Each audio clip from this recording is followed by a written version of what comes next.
Alright guys, in case you're wondering, yeah, I'm watching Ascross play Destiny while working on my level.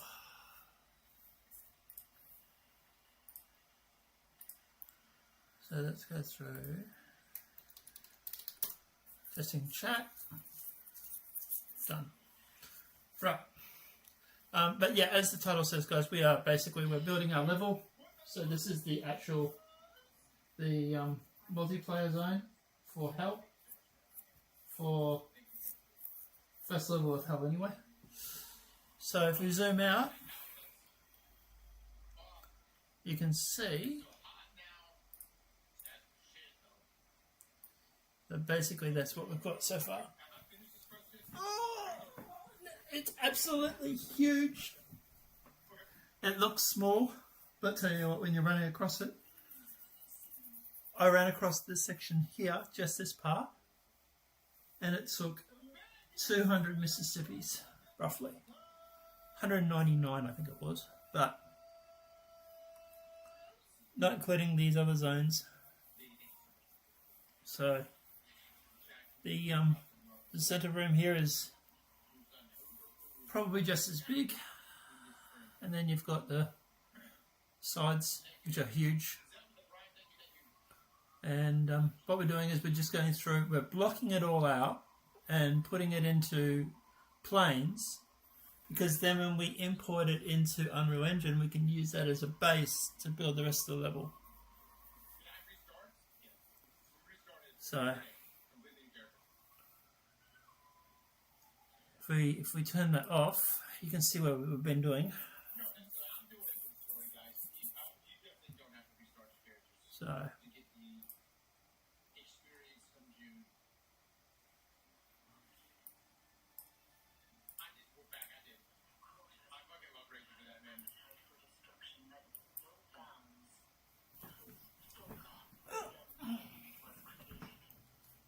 now we want to move this to there, and move that to there.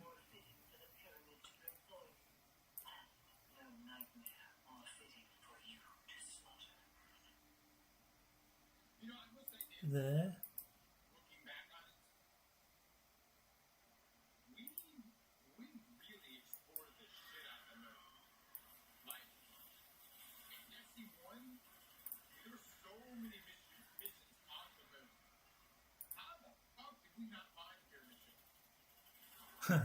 That's a good point, actually. Right, so we want to delete that, and we want to delete that. Just want to delete the edges. Let's try that again. Delete just, yeah, edges, cool. There we go. Now this one we want to move this to roughly there. Alright, and that one's fine. We'll probably put in a few more vertices and stuff like that, so make it so it's a lot more roundish, but you get the idea.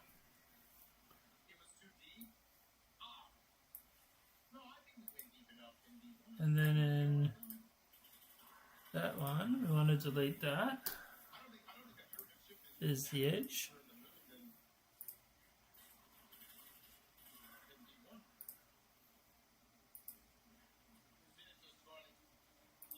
Let's go to that one and subdivide.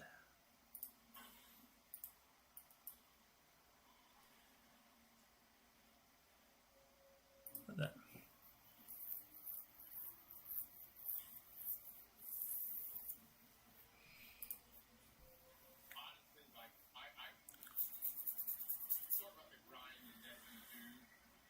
If we turn that off again,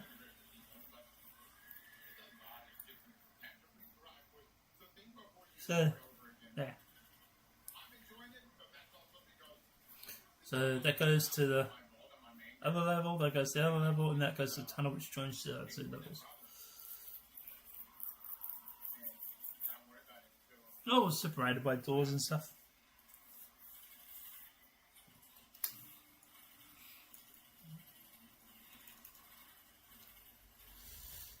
Right, now, just back on. And then we want to extract, extrude to there. Extrude down to there. And then extrude to along Z.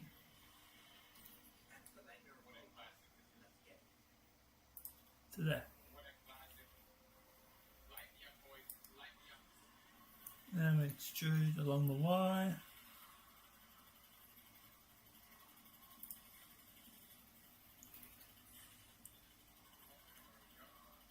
That's there. Extrude along the X.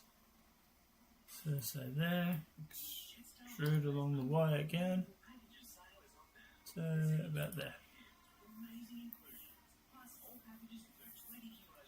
We extrude along the X. So say about there.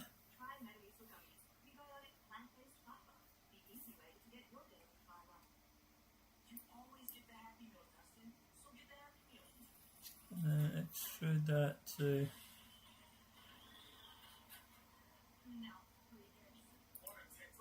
extrude along the Y to there.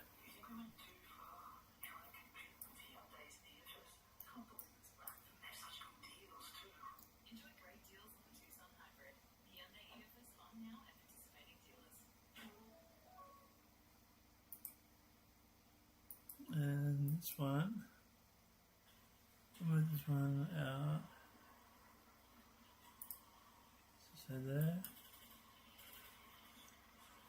Oops, so that and that goes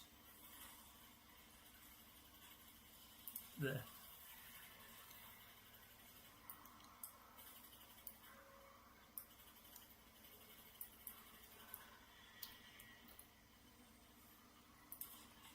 Like that.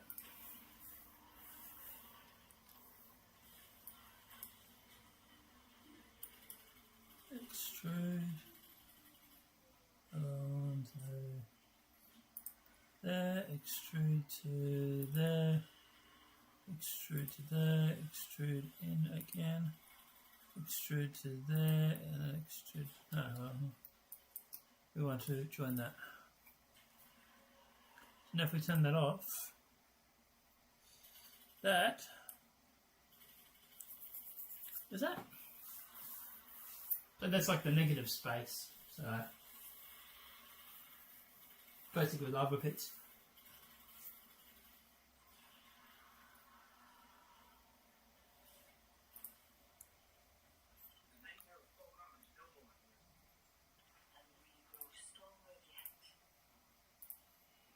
So now we need to put in the doors. Door across there.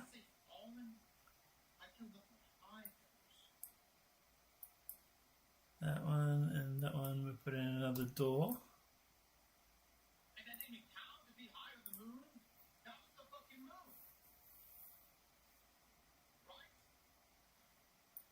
And those two, we put in the door.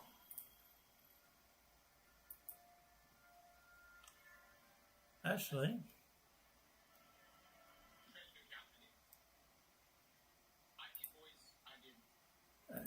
let's remove that and that. Remove the edges. We'll put it on the inside.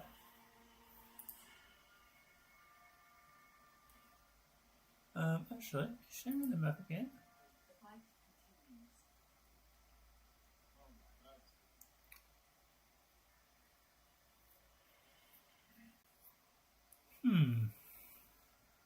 You can put the door there.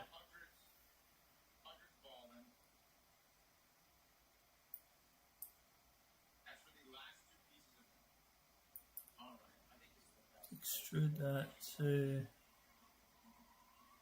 there, extrude that to there, extrude that to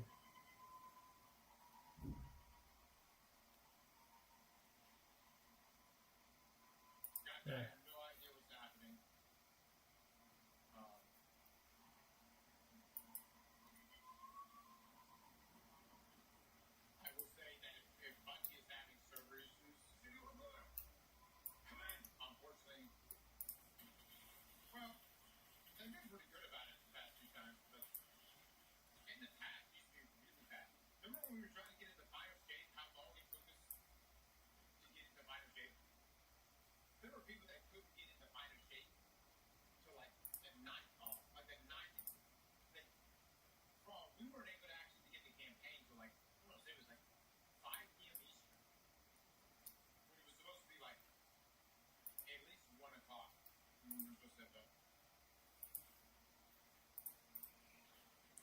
Subdivide and move that to that and join those two.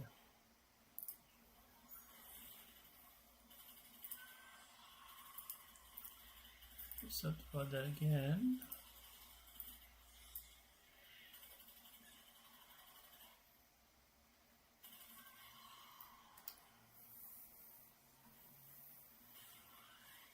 There, extrude to there, extrude to there, then to there, or just like that.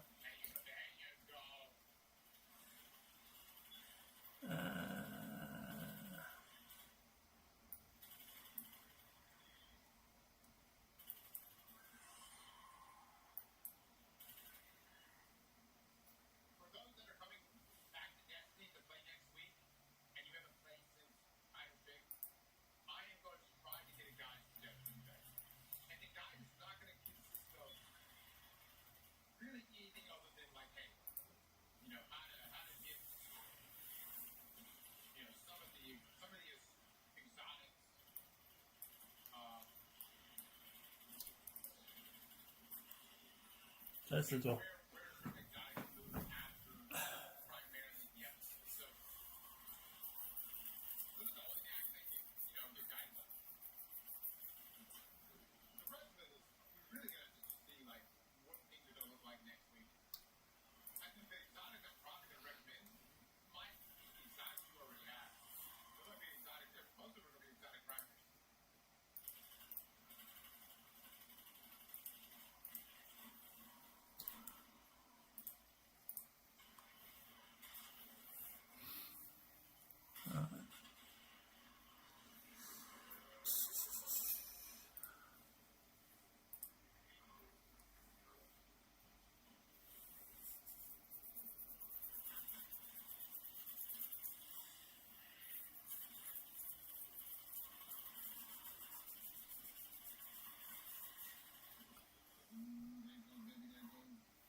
It's complicated because you always want to join them and make it look properly, but you don't technically.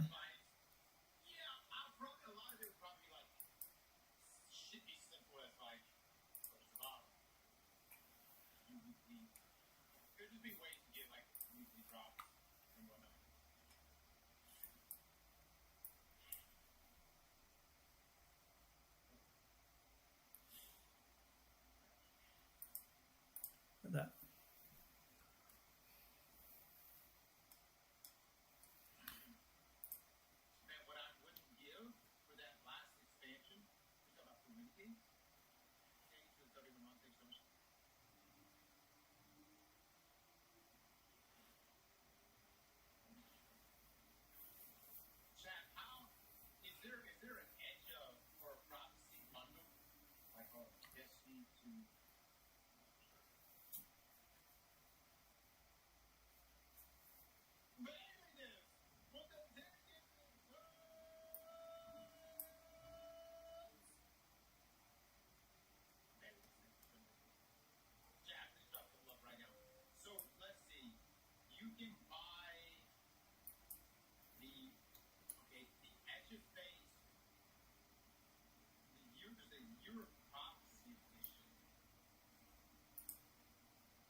this one.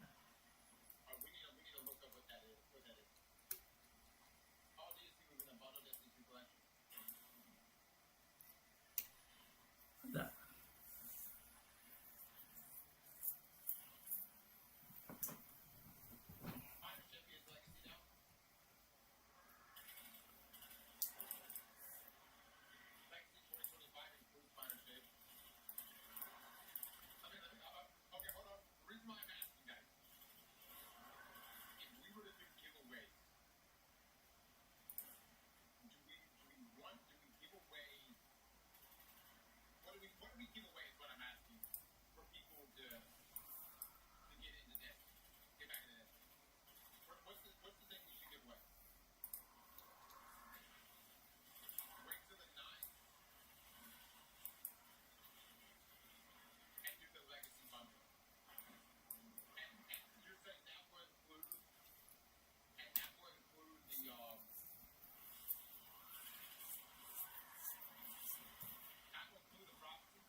I had a bang outside. That's amazing.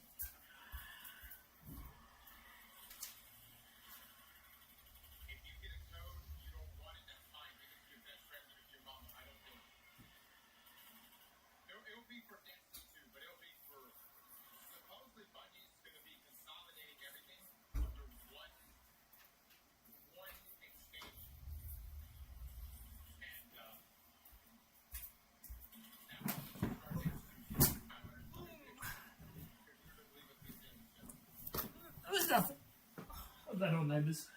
One or the other. But nothing regarding me.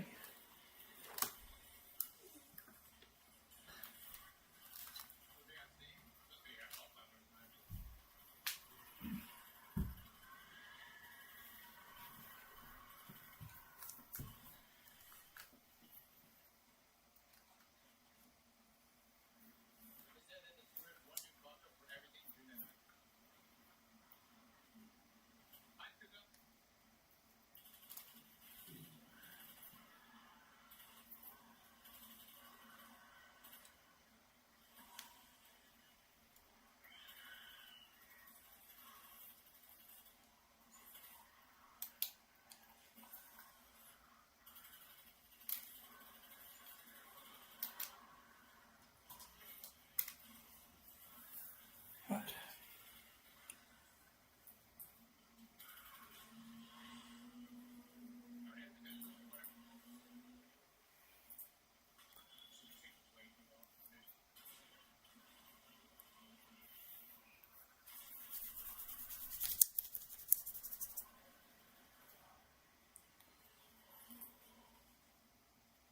So that's the door.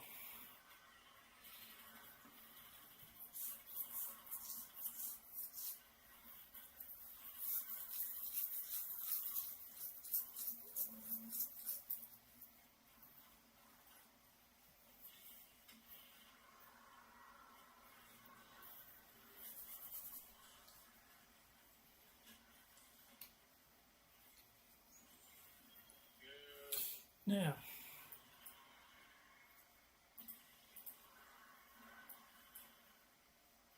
so you run along here.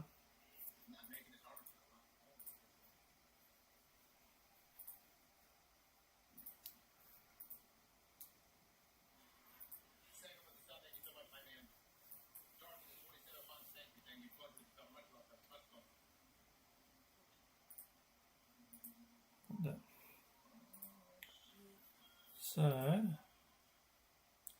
It's a negative space. That's the negative space.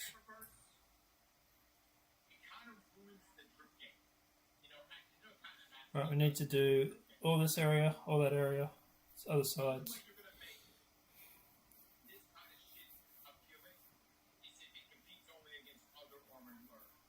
But let's work on this part.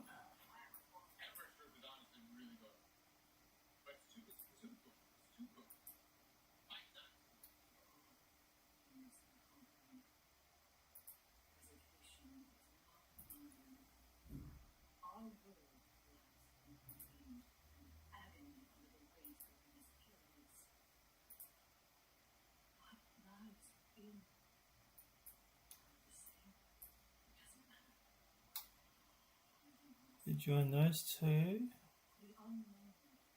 and we join these two.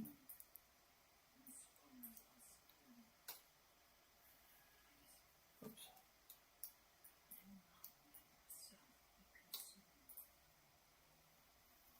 Right, and that makes the door for there.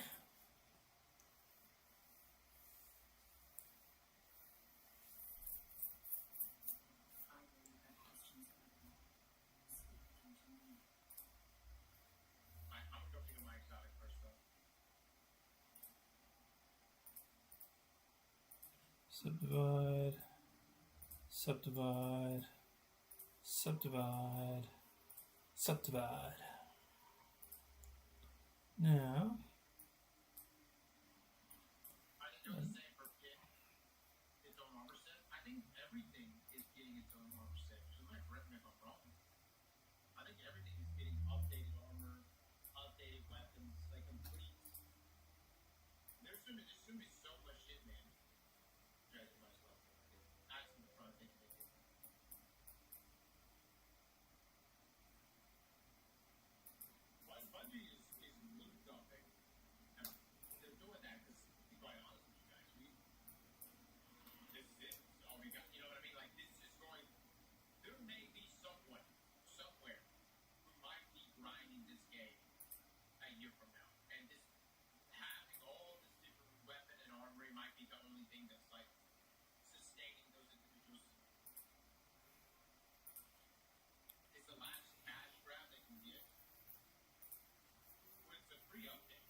so that's the door. We don't actually need the two sides, we just need the one.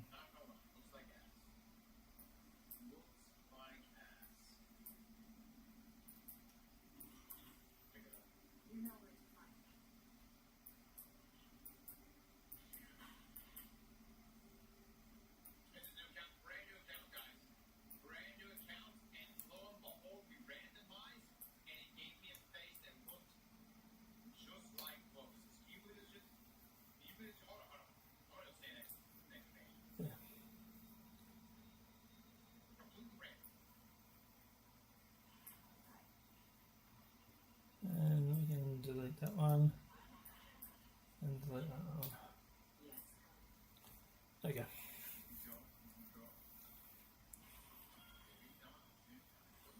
So that makes those two, that makes those three entrances. Now let's do the other side.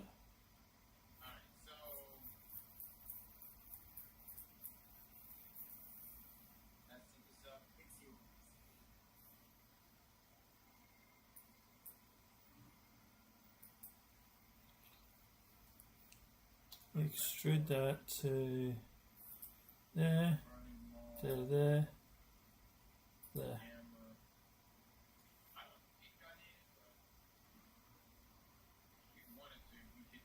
there to there, there, there, there, there,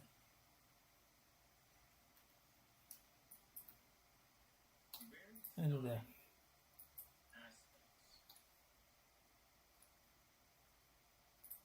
But now if we click that, it's another seal area. Perfect. Now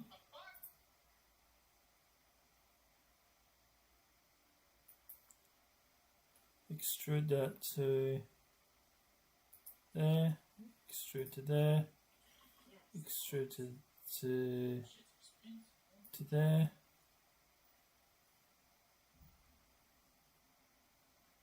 to there. Now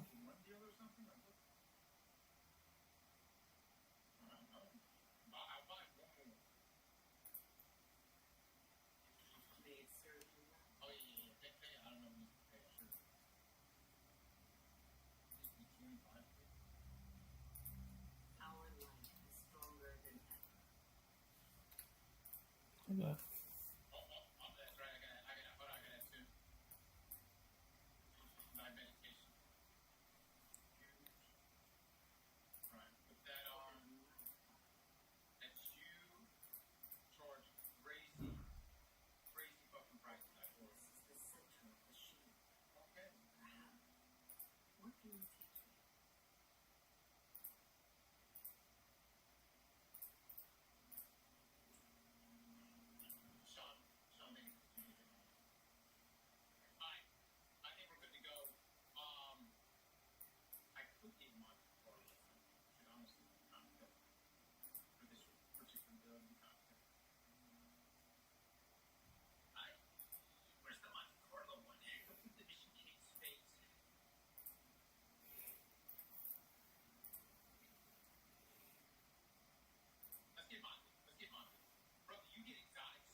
So we need the across.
Right. What's that door done?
Now if we go through,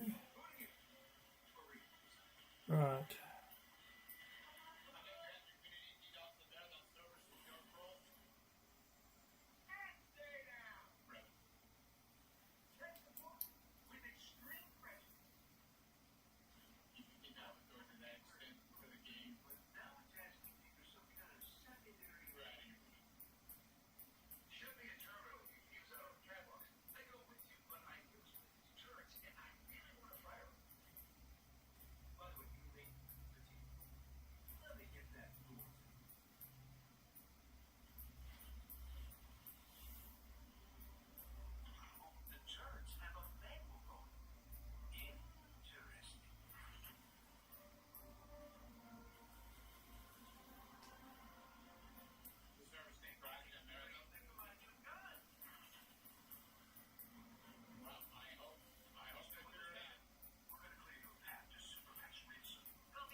Oops.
Right, there we go. Centre's now done.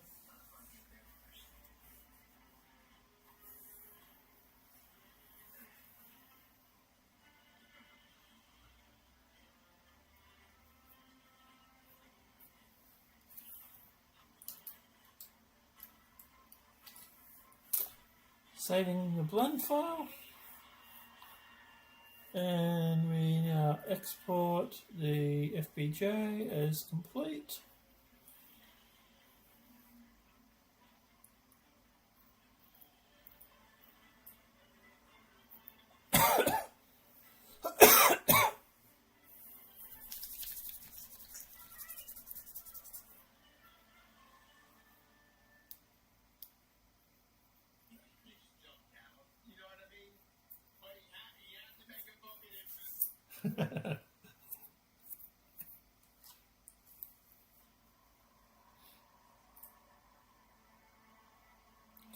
Right, so I think I closed the blur. Yeah, I did.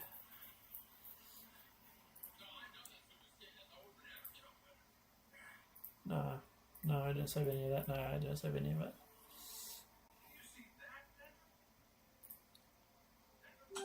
You can close that.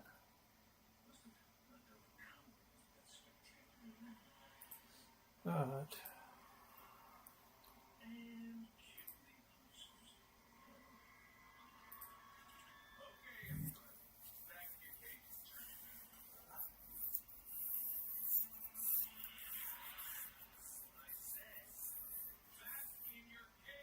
We should probably do the exit tunnel opens.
Let's work on this section up here. So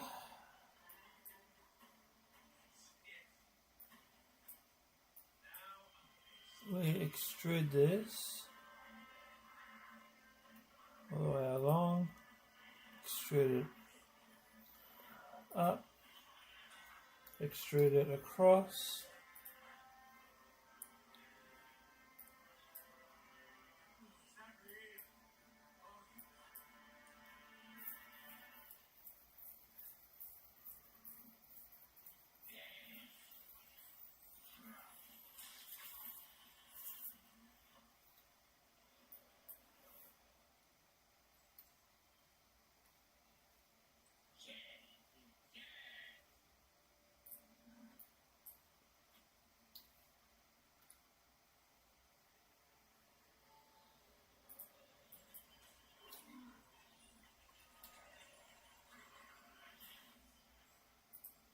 and I want to extrude that down.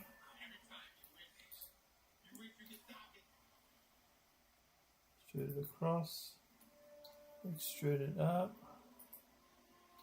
extrude it across,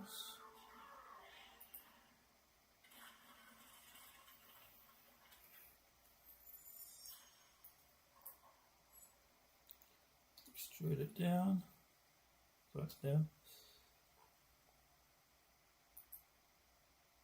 extrude it across, extrude it down.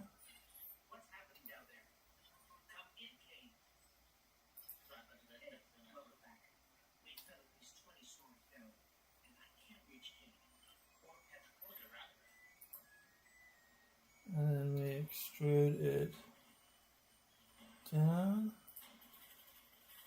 it's not that far. And we extrude it across.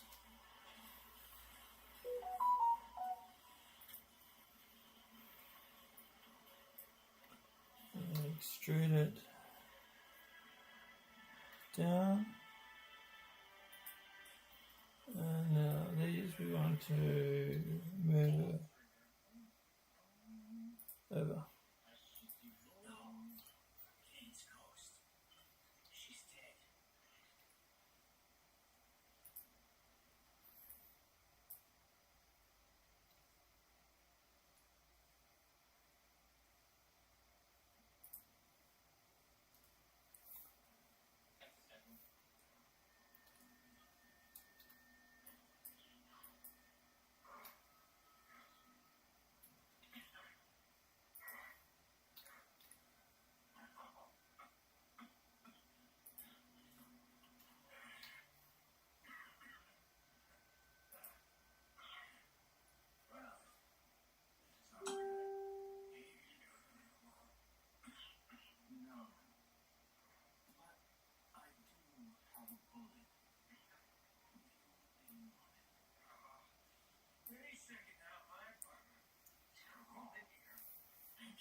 Right.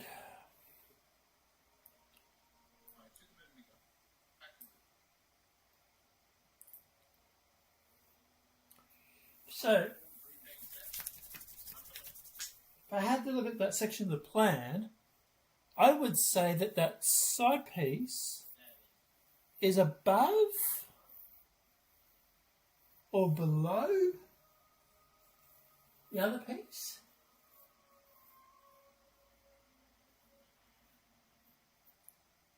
That's what that looks like to me.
see what it has to say.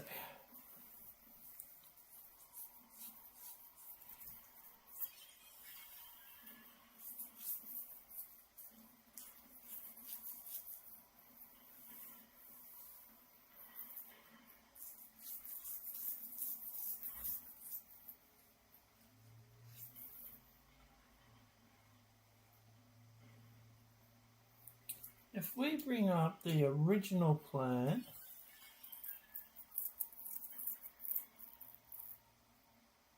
yeah,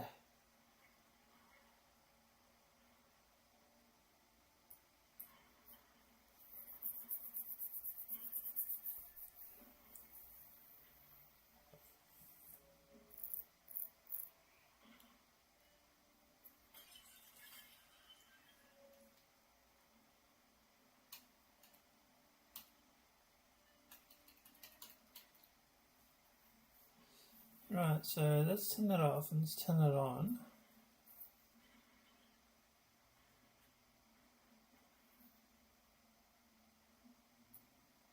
And all this here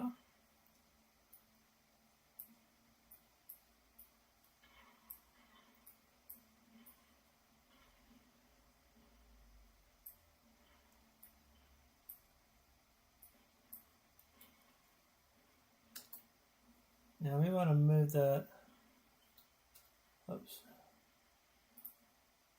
we want to move it up because technically we're going down.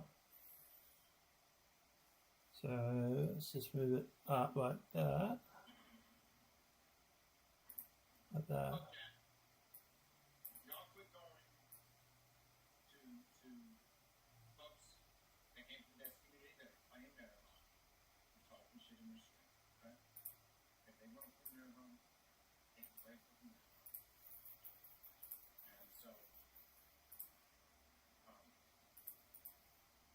Now that part we want to delete that. Delete that edge. Oops.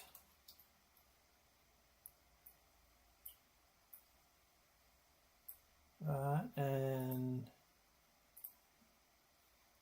that we want to delete the edge there. Edge there. Delete the edge there. Delete the edge.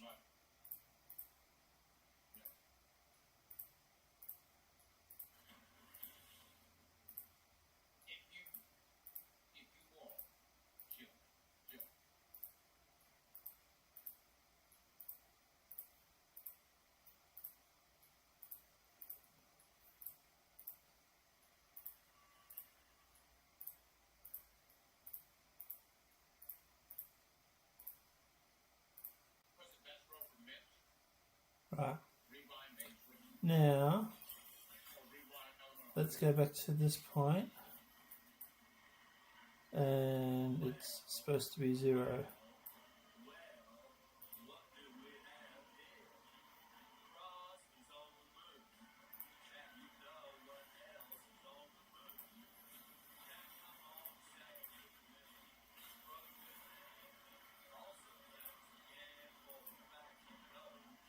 And put that back to 0. Oops.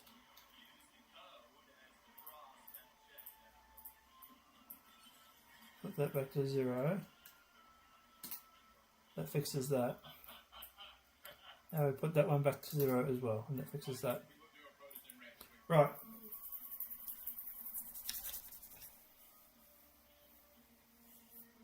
Now what we're going to do is we're going to design this top level.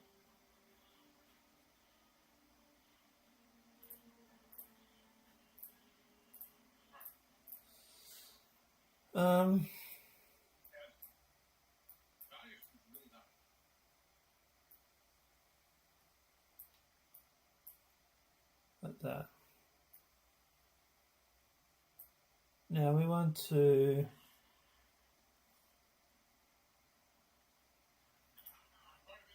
we want to split that.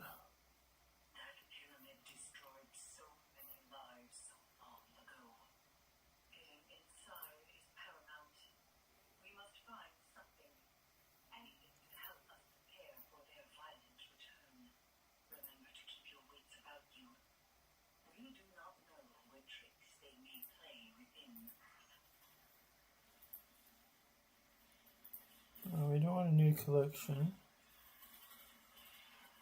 Delete. We can duplicate that.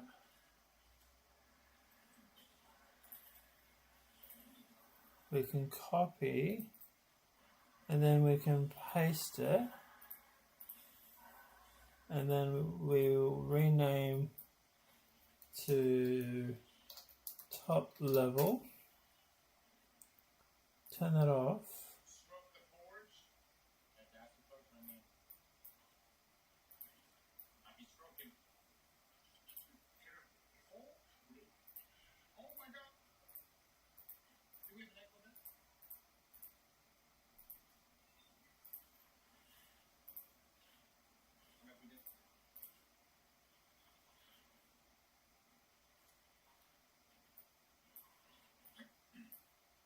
Deselect that.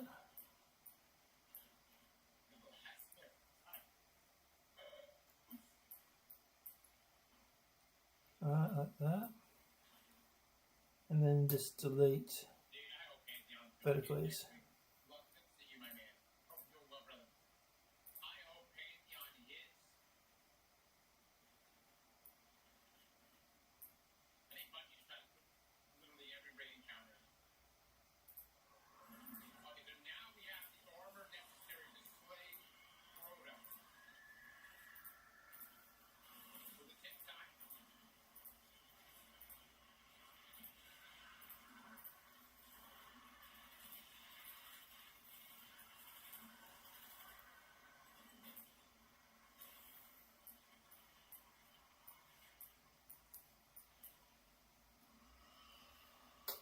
The vertices. And you can dissolve that one. We can dissolve those. We can dissolve that one.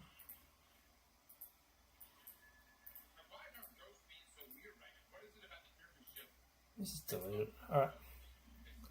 So we go back to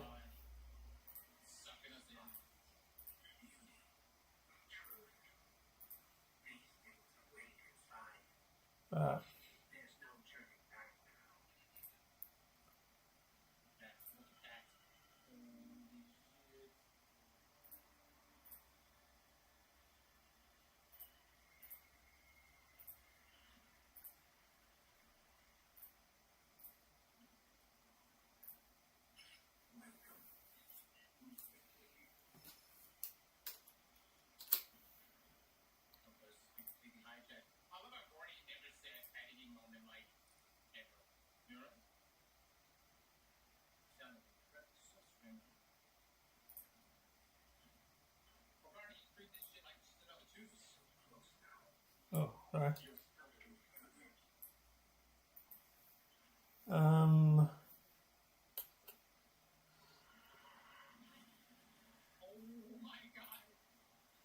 no.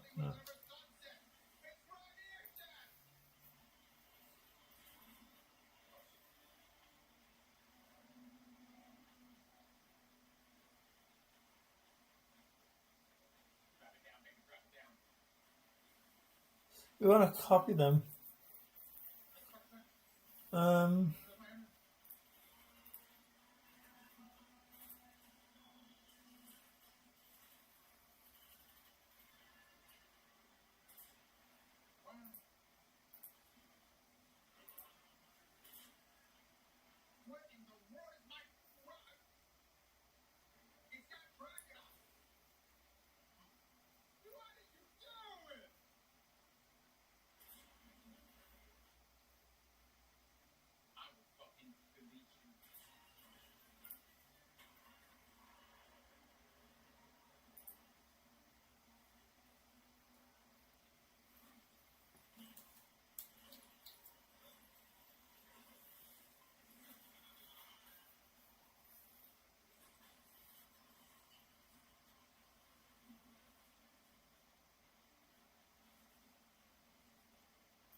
Probably easy just to go through and just fucking do it myself.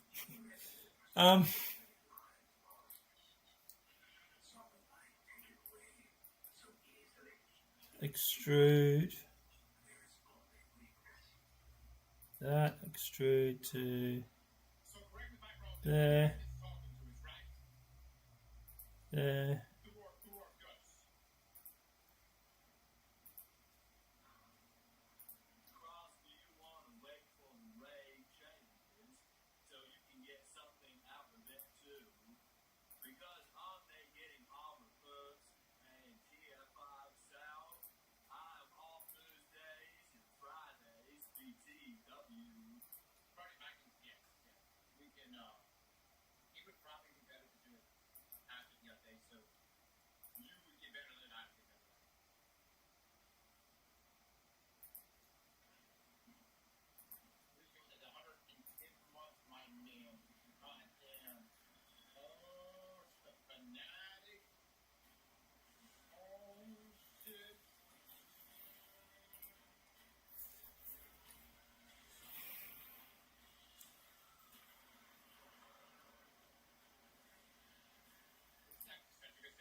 Right.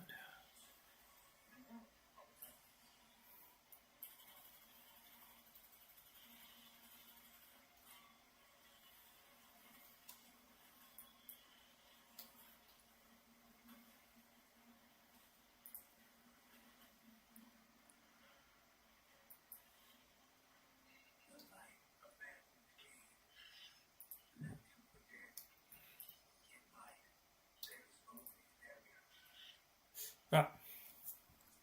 So now if we go through and turn that off, that's roughly the level.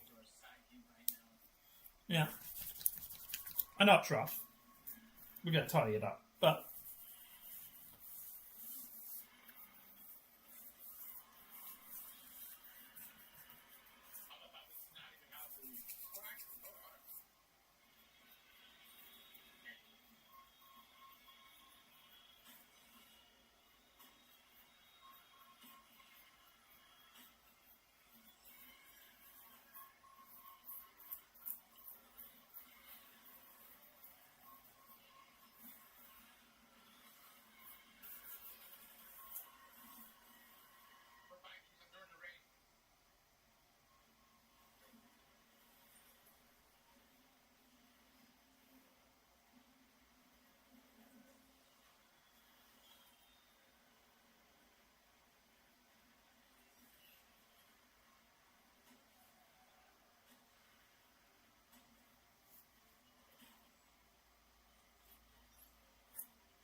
right.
Hey, kitty.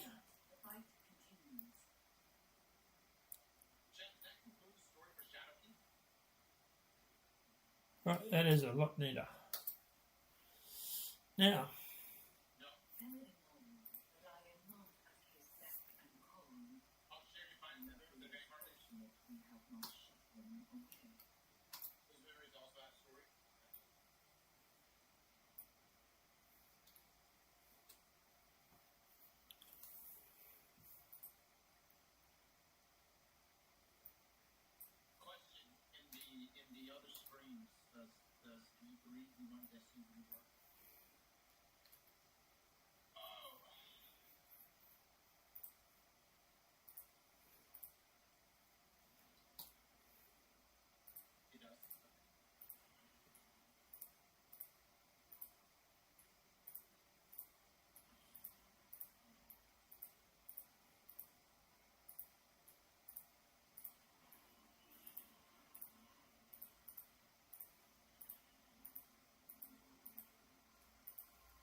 There we go. So that's the top level. And we'll put like a secret entrance or something up there or something. We'll do something with it.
I like the idea of putting it as a treasure room, like, because that is right as we're about to go downstairs to the next level, right? So, maybe putting it as a treasure room. I like that idea.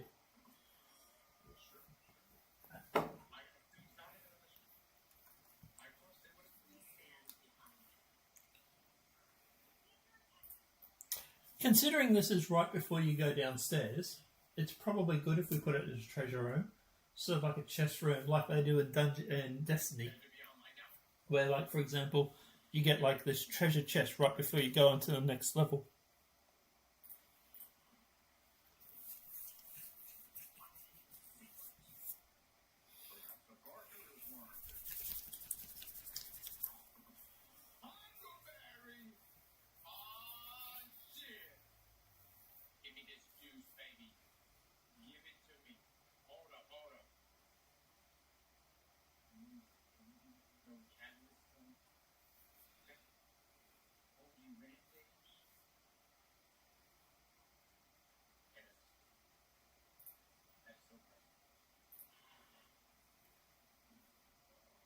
I think that's actually a really solid use of the space. Looking at the layout, you can see the code in our conversation history. And it's pretty It's a massive very familiar gameplay rhythm that players understand instantly. Why it works. After fighting through a level, players get 1.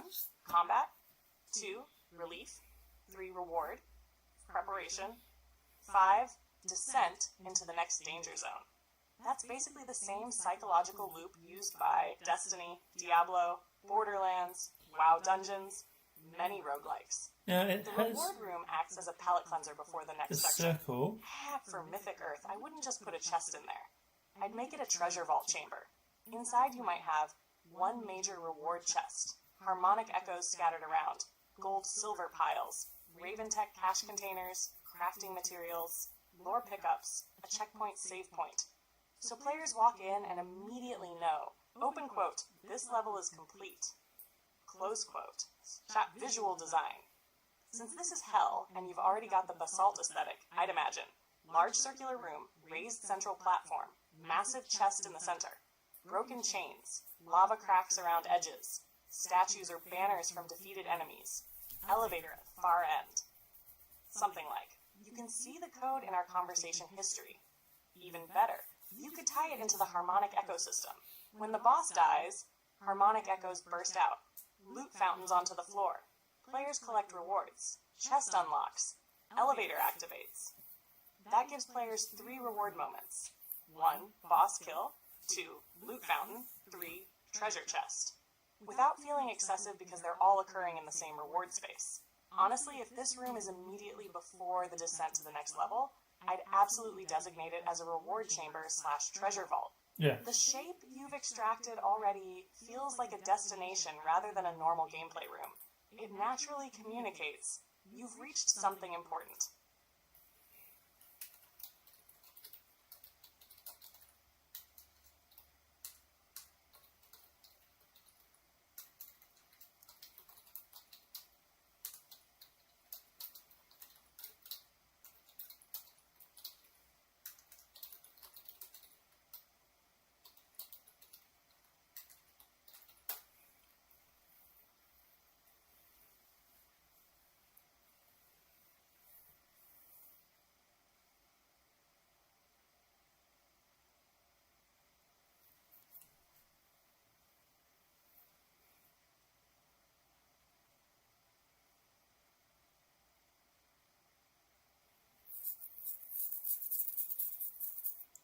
Right.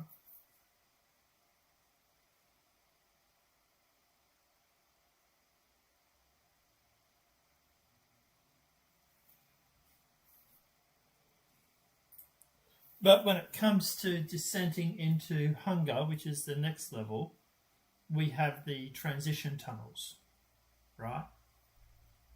So we don't necessarily want elevators or anything like that. But what we could do is put like a hidden staircase somewhere around there, maybe off the sides, that maybe goes upstairs to the treasure room. And maybe that's what we can use that marker to represent.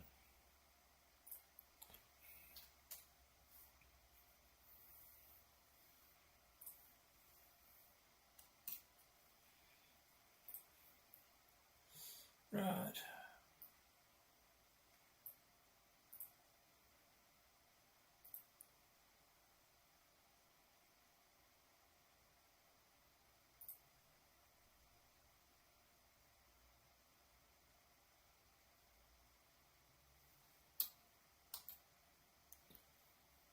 Saved. We want to export the plane.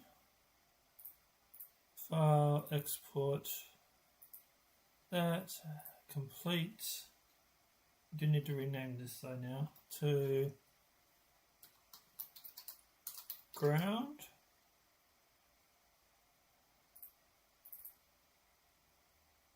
Then we turn that off and turn that on and turn that off and then that. And then we go file, export, FBJ, and level 1. Export. File, save.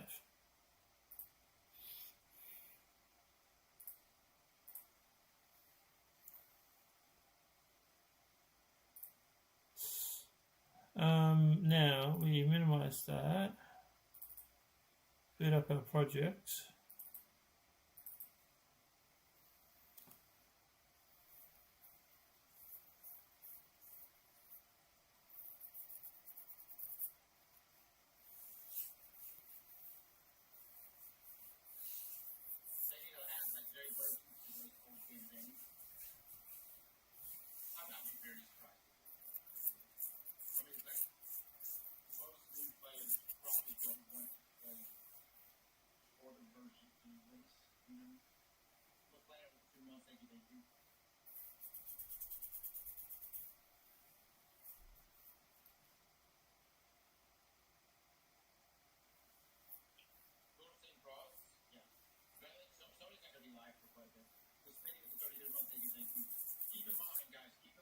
Well, that's letting go to the toilet.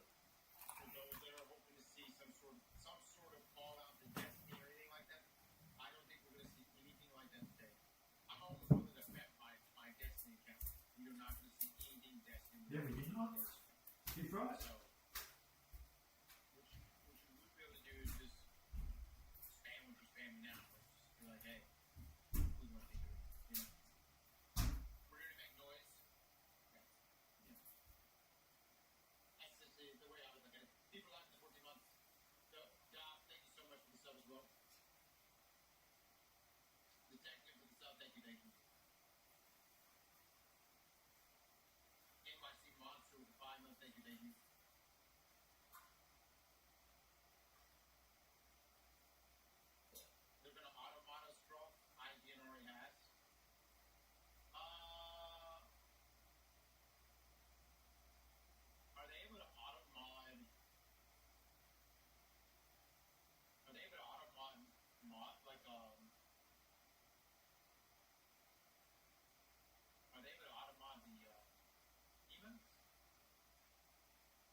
Sorry, Russ, went the door.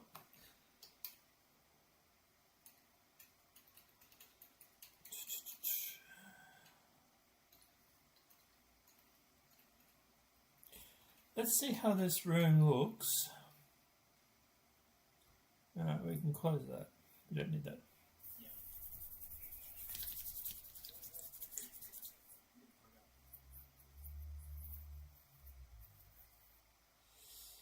Alright.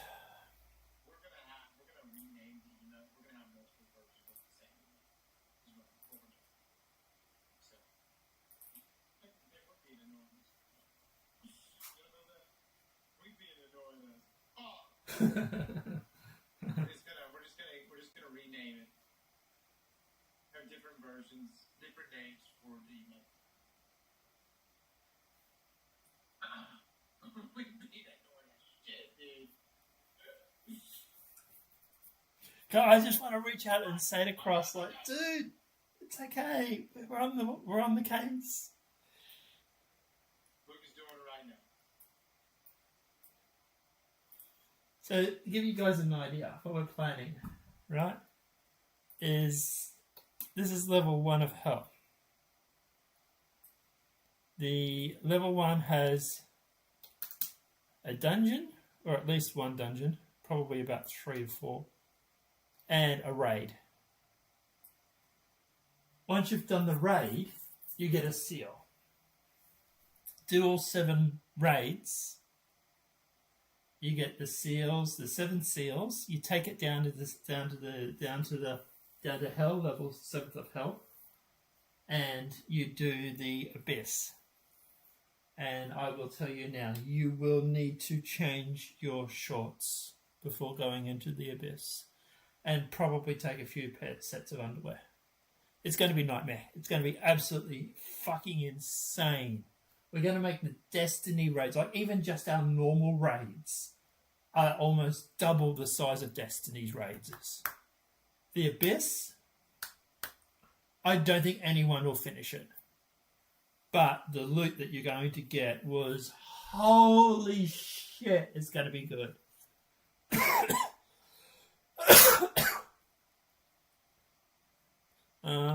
So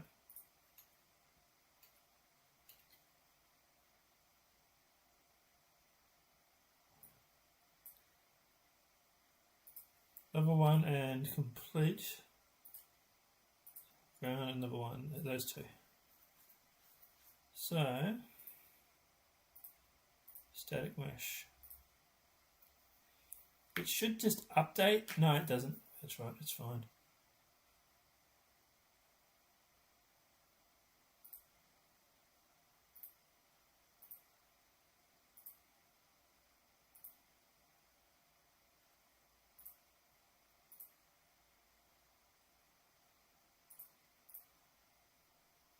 Floor complete. We can probably delete that one. Force delete it.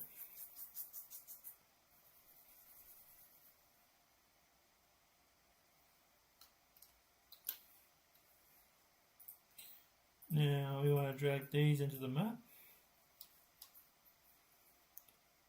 And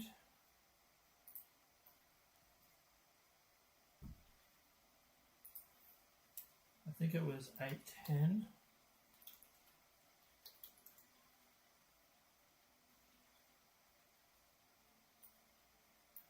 No, but it's the most recent Iron Man shader. The drip is horrendous. The drip is only horrendous because you're so spoiled by Eververse.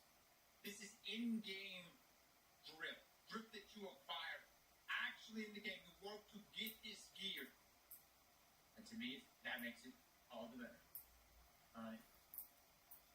I think it makes it all the fucking better. Sleep with the sub, thank you so much for the Catman with the 3, thank you. Mick with the sub, thank you. Alright guys, I'm gonna grab some tea.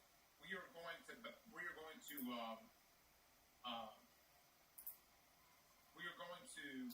watch this live stream from Sony. We'll see what they have to say. We'll make our presence known. And that's about the best we can do, okay? That's about the best we can do. We need a hype speech. Luke, come in here and give the people a hype speech. Luke, somebody flag Luke. Luke, the people, they want a speech.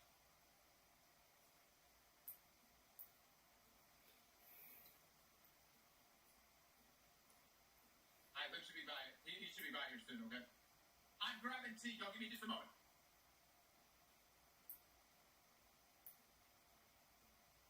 Oops.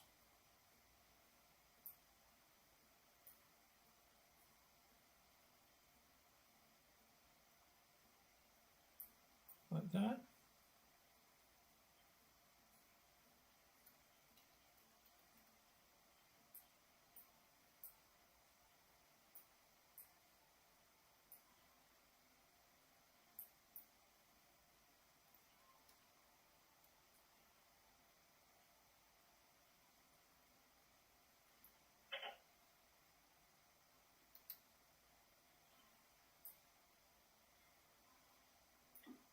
What's up, chat?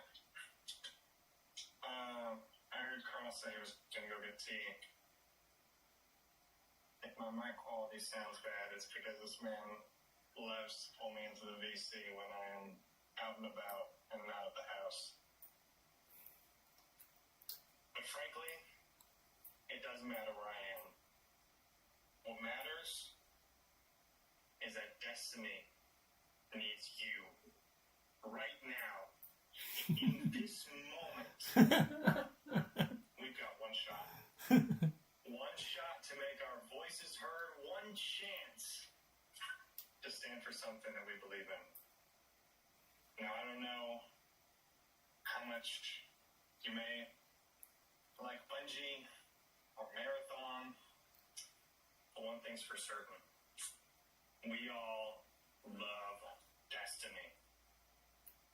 We love the version of Destiny that may never exist unless we make our voices heard today in this live stream. We're entering into enemy territory, and we may get banned, they may slay hundreds, even thousands of us and try to shut us up, but we will make our voices heard in any way that we can. And spam the absolute shit out of every D3O emo we can find. I renamed the new ones we had to the chat, like Sony and Wolverine, so hopefully they won't be able to ban those by keywords. But we'll see. We will see.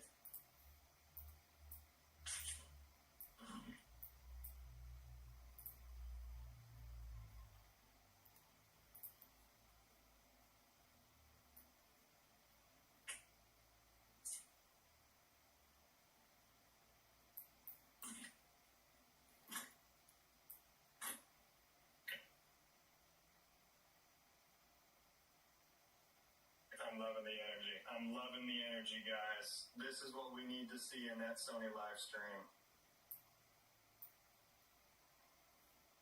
We want D3. And we ain't settling for anything less. We're not fucking leaving.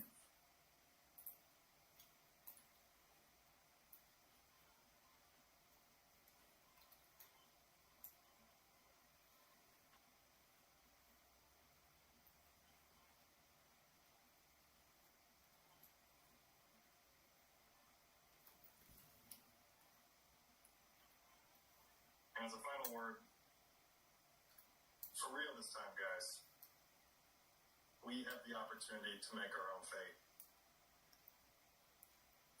So let's do it.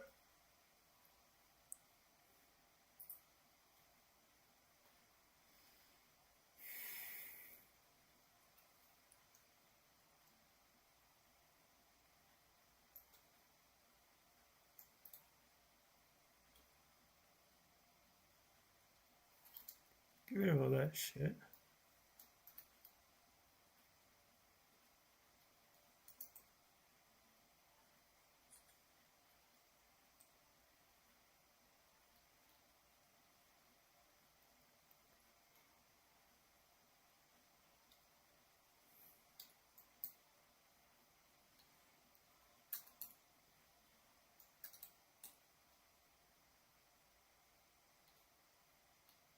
I'm loving it, guys. I'm loving it. It is just endless. D3, D3, that we want, Destiny 3, Jack's Riot emote. There are 8,000 of you in this chat right now.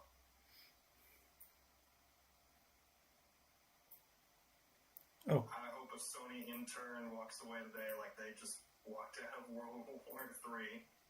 World War D3.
Luke, did you hype the people up? Yes, sir. As much as I could. I think they're well hyped. The hell, Mike? I've just been seeing D3 for the last. Where's your mic at? You're asking me how. I'm not home right now, brother. All right. Well, thank you, Luke. Thank you so much for coming by. Mm-hmm. Thank you, brother. Come on. My bad, fellas. My bad. I hope you feel inspired. I'm hell inspired to buy like a microphone.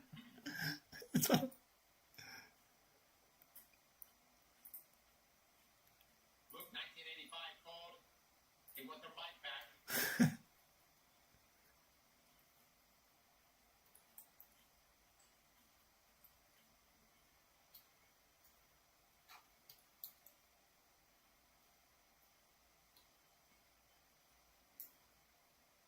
On the road. This is Sparta. That just happened.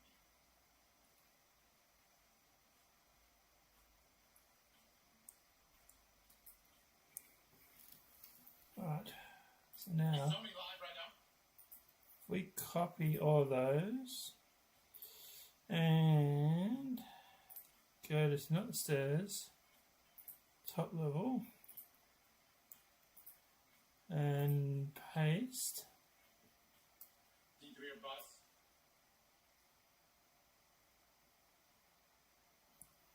And just fire the live. Let's bump it up to 150. Oh, not that far. Sony cannot escape D3.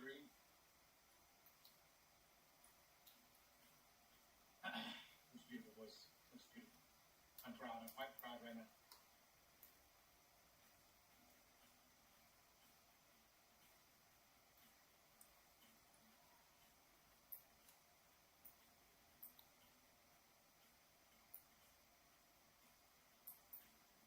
Like that.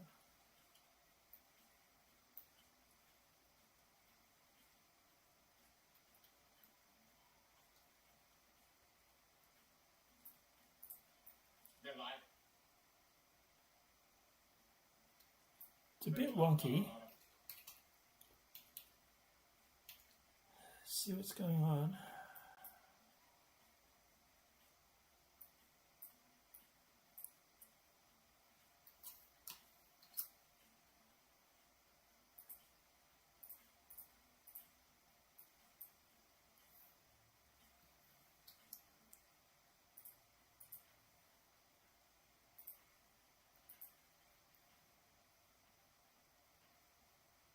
Top plane. Yeah, so it's exported again. Actually, before we do, let's check the normals.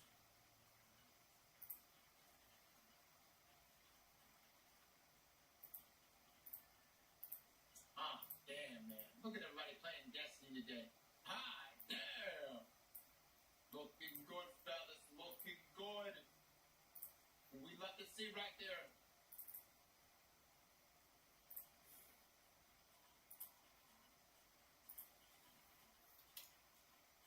And level 1, re-import it.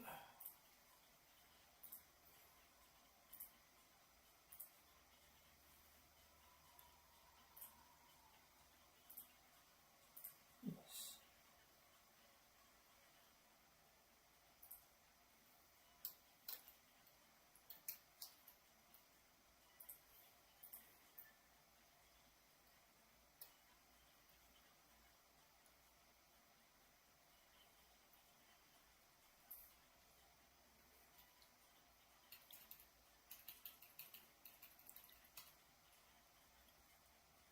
Follow Sony now. They're not gonna follow us, only timer us. Yep.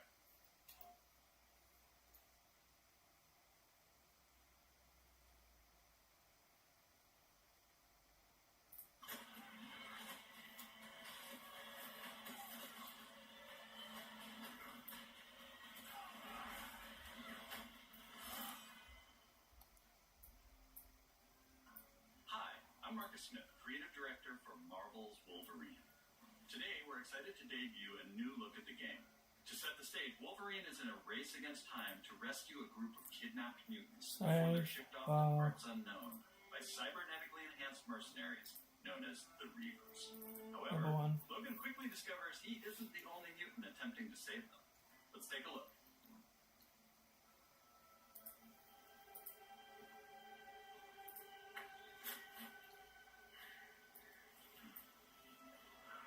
Let's see if we can find the one that got away.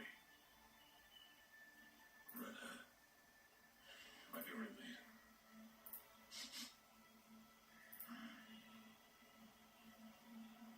Looks like she took off into the industrial park. Alright, let's search the area.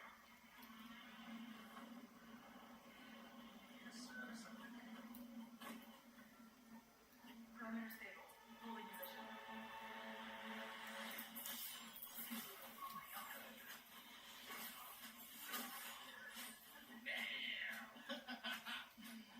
That's pretty good. That's pretty good. That is bloody, man. No answer. Thanks, Sharp. I don't like this. Do another sweep. Let's keep quiet.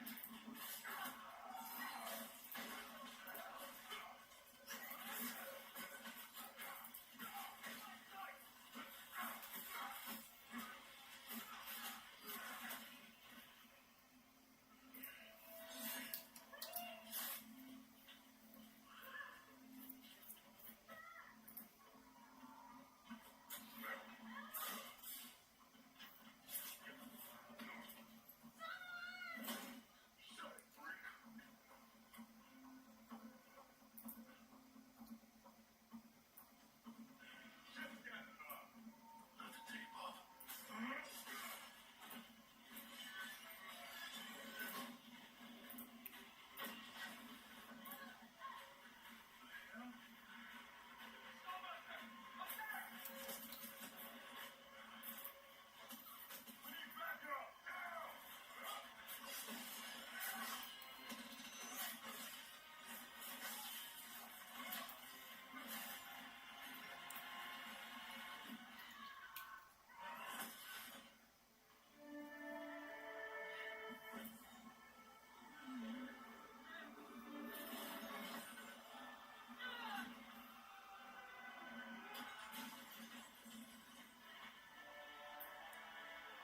Hey, Barbara.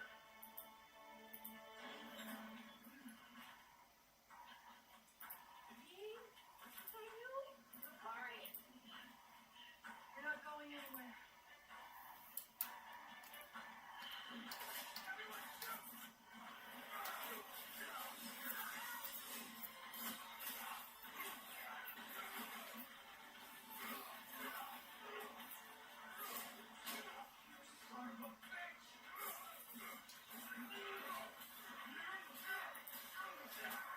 It really does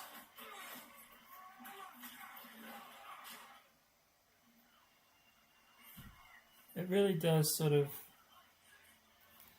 By the way, this sucks because I was hoping to see the chat,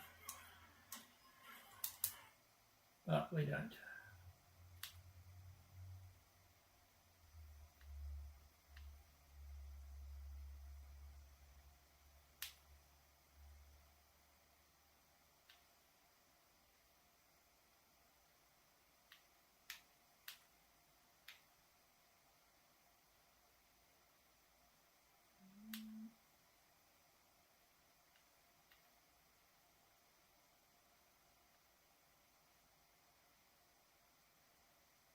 Right, today.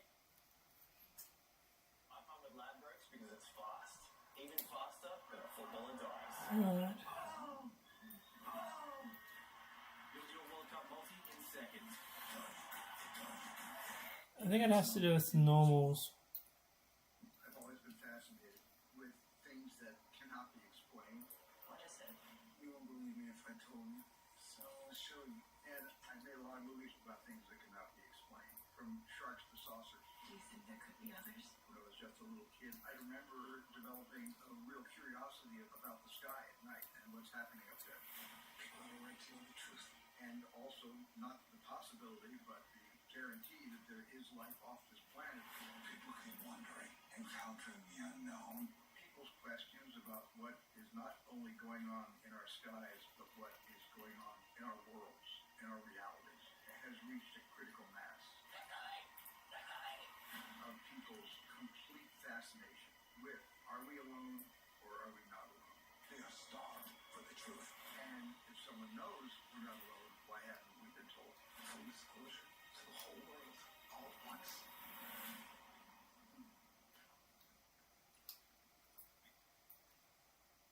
Right, today I am doing my absolute best to get audio that doesn't sound dreadful because I am away from home. I actually have a decent mic, but I'm away with the kids, so you might hear some weird background noise. Shrieking, shouting, who knows what. We're actually here hopping in to talk about Bungie things because, to be fair, they've had a pretty interesting 24 hours or so. That's both on the Destiny and Marathon news front. So, on the Destiny side, the community has showed their support for Destiny 3 once again, actually hijacking Sony's State of Play with a massive amount of emotes and general chatter, demanding that we want Destiny 3. So, amongst all the other things that have been going on, the Destiny community have managed to pretty much dominate that live stream, which has brought some interesting reactions, both in and out of the community, I suppose, on that front. Aside from that, Marathon Season 2 also launched, and as we have often seen in this space, Bungie servers did the Bungie thing, and, well, they kind of broke for a long period of time, which is less than ideal, given that this was Marathon's free week and the start of Season 2. Although, Marathon enjoyers get some new content, there actually are some pretty good things in this update, and despite all of the server difficulties, a fair amount of people actually have turned up to play Marathon, so we'll speak about it all. If you enjoyed the video, a rating would very much help us out on the channel, but now let's get into it. And so, initially, the Destiny community turned up for Destiny 3, and to show their support at Sony's State of Play. As IGN posted here, PlayStation's highly anticipated State of Play event was flooded by demands for Destiny 3, and during the opening of the show, PlayStation's official Twitch chat was almost completely dominated by cries for a new Destiny game. And the Destiny community in general have been coordinating their support for the concept of a Destiny 3 or future Destiny content in general. Like I said, I've been away from home, so don't thank me for this one, I guess, but I know Astacross and Lucky Tempe have really been pushing their communities to turn up to that chat. I wasn't able to witness it in person, but we can see the chat was absolutely spammed with messages related to Destiny 3. And from the roundup here on Twitter, I know that's super low effort, but whatever, fans coordinated a massive chat takeover reacting to Bungie's announcement that Destiny 2's final content update arrives June 9th, ending active development for the long-running shooter. It also highlights the petition, which is now at over 340,000 signatures since May 22nd, calling for Destiny 3 to bring fresh worlds and systems without D2's baggage. And yeah, more than anything, I guess the Destiny community kind of achieved exactly what they set out to do with this. It was kind of the noisiest part in terms of the community response anyway, for the whole of State of Play, which is pretty significant. And we should keep in mind that for folks who just wanted to enjoy State of Play or don't really care about Destiny, it wasn't about spoiling other titles or announcements. And of course, you don't have to look at the chat, I guess, but it really was about supporting Destiny and demonstrating that we want it. So well done, Destiny community, on that one. But as Marathon launched Season 2, connected to Destiny in a way, because there were lots of server issues on day one, lots of people in the Marathon community in general were making accusations that the Destiny community, or D2 players in general, were DDoSing Marathon servers. And yeah, Marathon had a lot of issues with the launch of Season 2. Anyone who's been around the block will know launch days for Bungie content, whether it's Destiny or Marathon apparently, do see a significant number of issues. And I'm not really sure if it's the servers coping with, the amount of people actually trying to get on, or whether it's something else technical that goes on behind the scenes. But basically, it happened to Marathon this time. Which is funny in a way, because Marathon didn't actually experience that at launch, so I can see why some folks would be a little bit suspicious. And in this timeline, the dev team did outline that it would need additional time to complete Marathon maintenance and deploy a patch to actually fix the issue. Ultimately, they did get it fixed. And I believe servers are relatively stable now. They do say if you had disrupted runs, lost contracts and all that kind of stuff, to help make up for the disruption, they'll be sending anyone who played during the affected times 7 sponsored kits to the in-game mailbox, which is pretty wild. I am sorry that there is probably loads of background noise right now, guys. I really can't escape from my family. I've tried. But in relation to the server issues for Marathon, it is unfortunate because this was the launch of the free-to-play week, basically. So quite a lot of people, it appears, did actually try to get into the game despite the issues. Marathon peaked at 40,000 players on Steam, which we know generally has been the biggest platform for the title. Maybe that changes a little bit with a free-to-play week. According to Paul Tassie's sources, this is not a DDoS attack, so that presumably comes from folks inside of Bungie, clarifying that the issue is not because of some malfeasance in the community or from players, but instead it's a Bungie-related thing, which, as we know, that kind of tracks based on how these things have gone in the past. Kotaku report Marathon servers pooped the bed at the worst possible time, as some Marathon players mocked the fact that Destiny players had spammed the chat at State of Play. It really doesn't have to be a civil war, but I guess it already is. As Paul Tassie highlighted, this has been a bit of a disaster for the start of Season 2, given that lots of new players were actually trying to get into the game and check it out. Sony also made an announcement about the free-to-play week, literally at the same time that the servers were dying, so it doesn't really help the equation. But seeing those numbers tick up a bit obviously brings some promise, and if we didn't have the server issues, then we could only anticipate that Hey, buddy. it may have actually been Sorry, better. I just saw that. What happened. I'm doing a level. Think of a level for like Cosmodrome for Destiny. So like it's a full-on level. Although I was having problems with it, it came out looking like that, and I think I figured out why. Let's try re-importing it now. Let's see if it fixes it.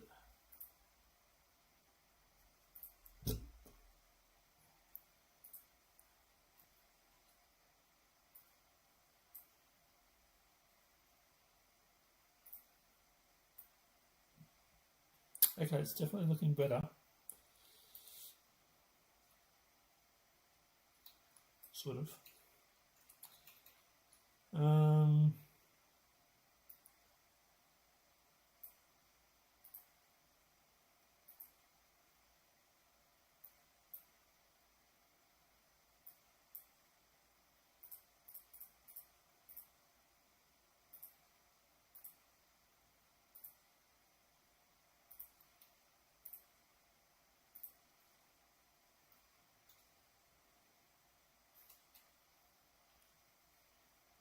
That is interesting.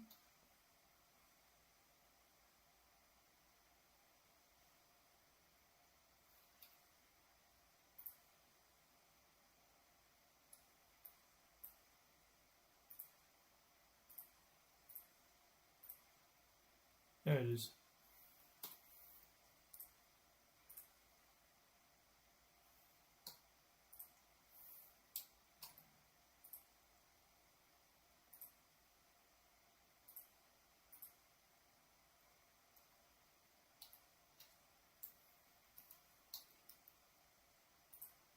Let's reverse it so I can see that it isn't.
Shift N to reverse it. We want to save, we want to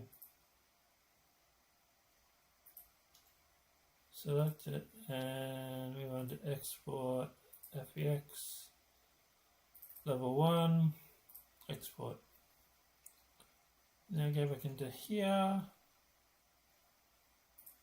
and level 1 into here.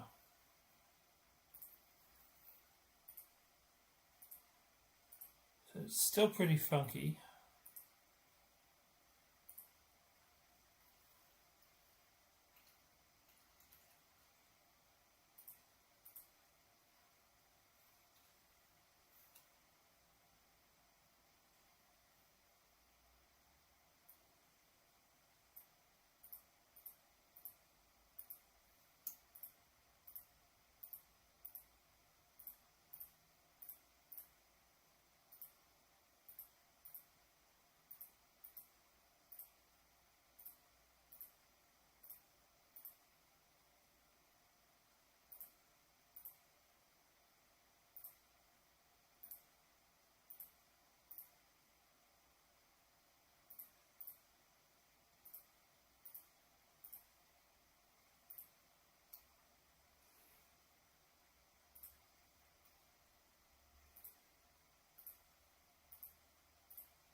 There's the problem.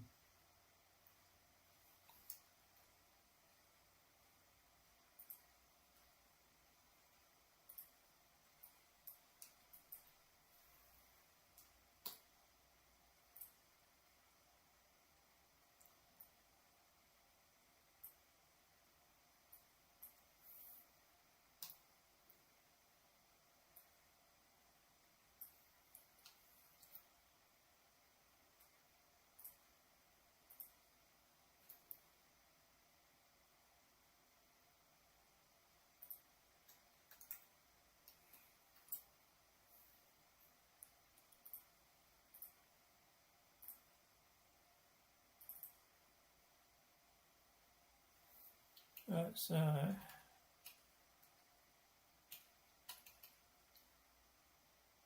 level 1.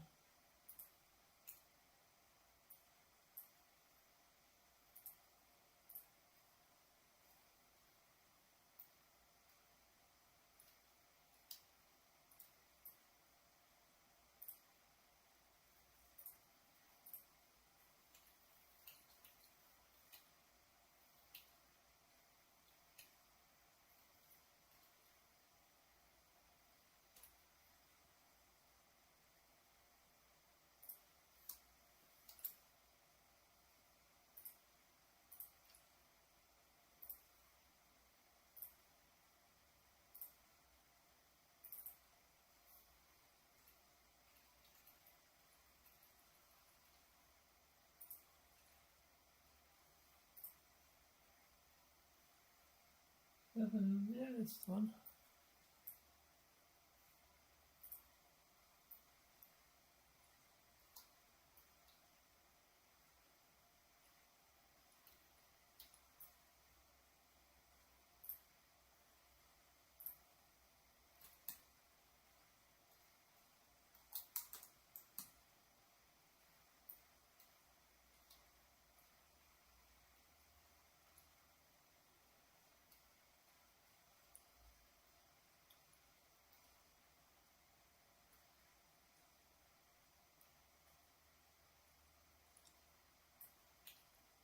It's the fucking top that is screwing up.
Alright, every time I import the mesh, it always comes out mostly right, but still things come out wrong.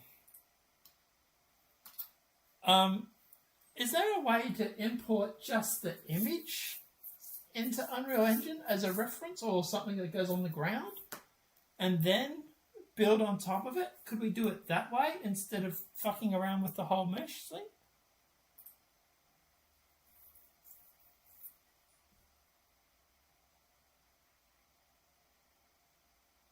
$2 that feel designed to be able to maximize their engagement in what many players view as just a casual game. Honor Raiders has to honestly be the most surprising one because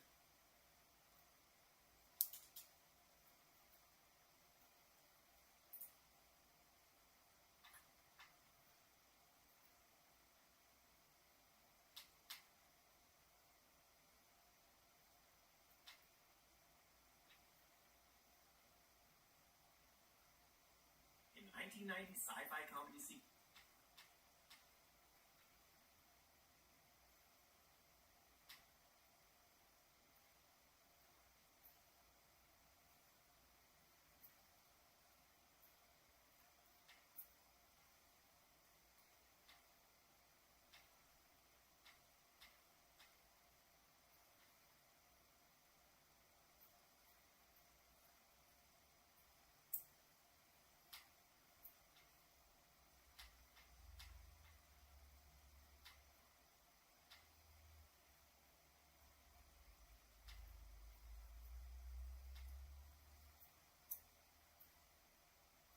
We're back.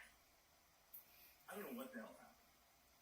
Trying to work it out with Team YouTube, and my partner manager, who could have this done probably within a day, is out until the 18th. For those of you who don't know, on Nerdrotic Live, we had a stream taken down for just the stream was taken down.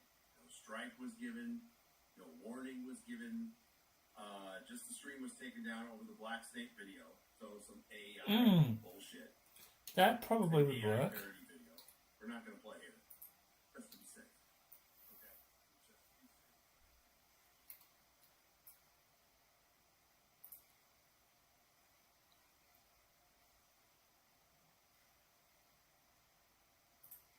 safe. Shapes. Plane.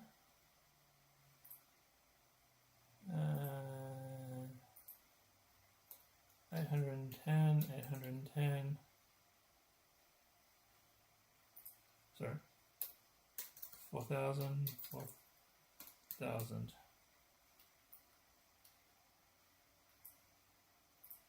And try and center it.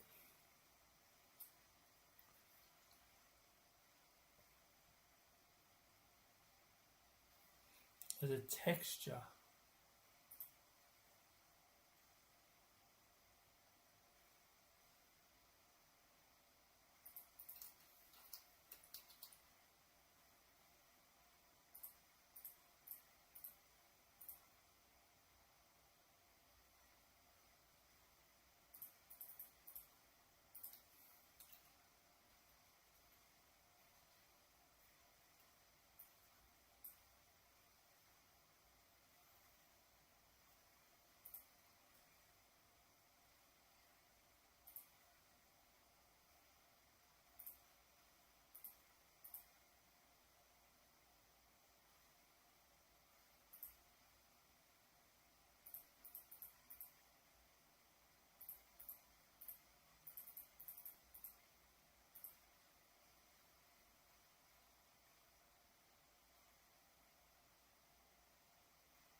That'd probably work actually.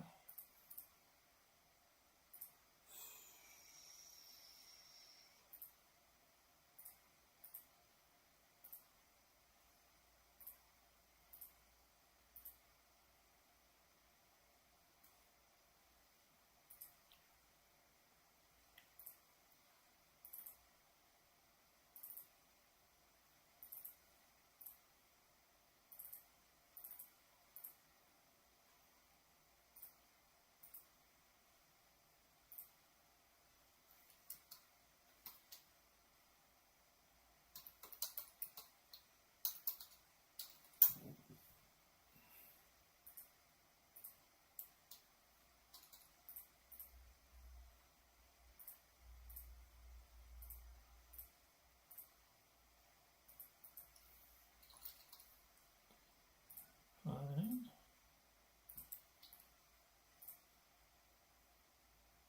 And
check the texture.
Check to open the texture asset and look at imported size.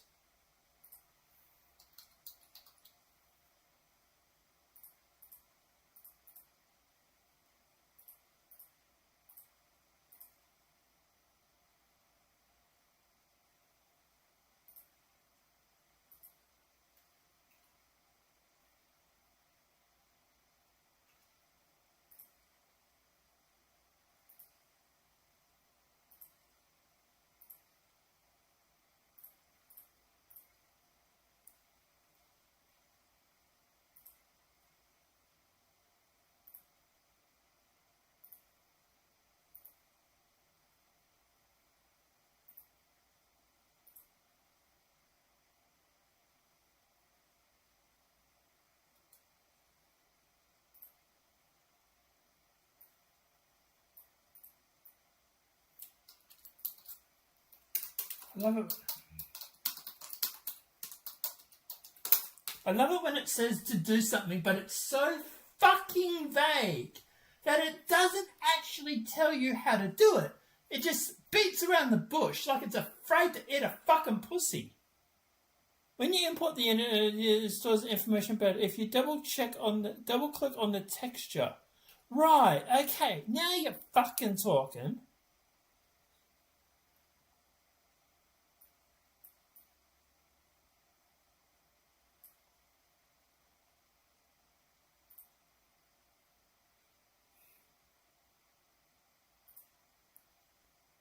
Yeah, no, it's not. It's fucking...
Okay, no, you were wrong.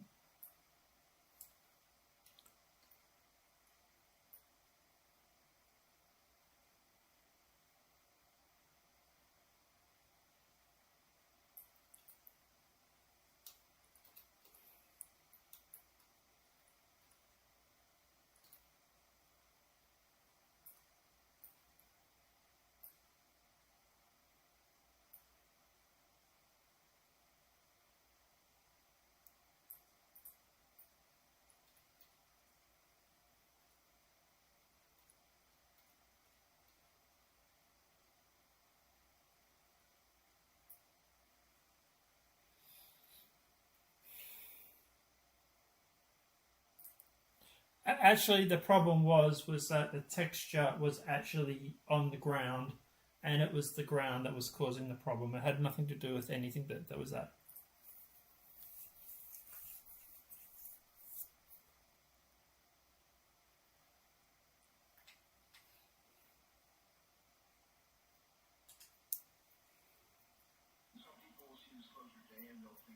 science fiction. Others will see it as science fact. People are starved for the truth. But wouldn't it be wonderful for people to know all of this is true?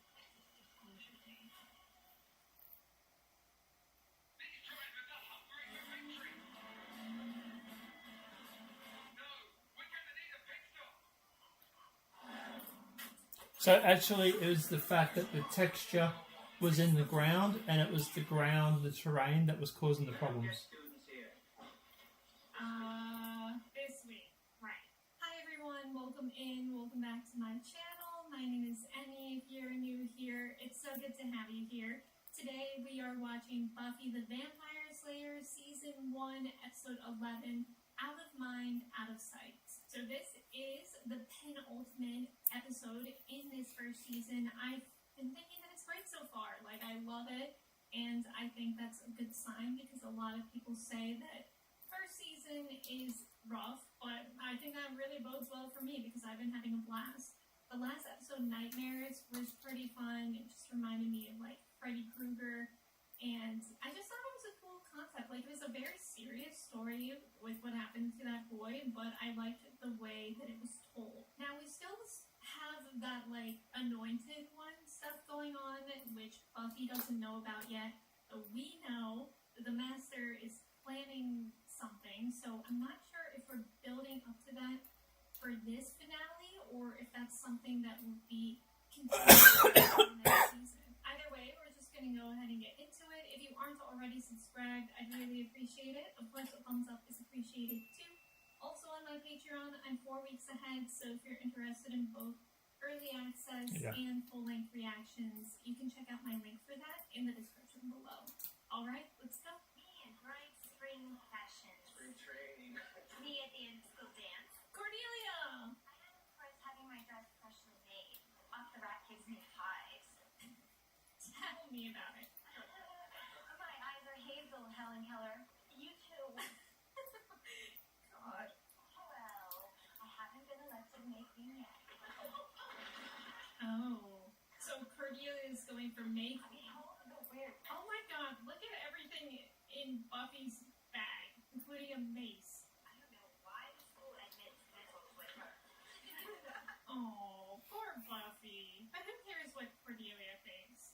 Like, I love her. She's serving, but who cares? How does what Shylock says here about being a Jew relate to our discussion about the anger of the outcast? I think it's so interesting how in the past, like, 2 episodes, we've been introduced to so many other classes and teachers. He acts like it's justice him getting a pound of Antonia's flesh. It's not justice, it's icky. Yicky. People who think their problems are so huge praise me. Cordelia. It was the most traumatizing event of my life, and she's trying to make it about her leg. Literally. Cordelia, that's you. You said it yourself.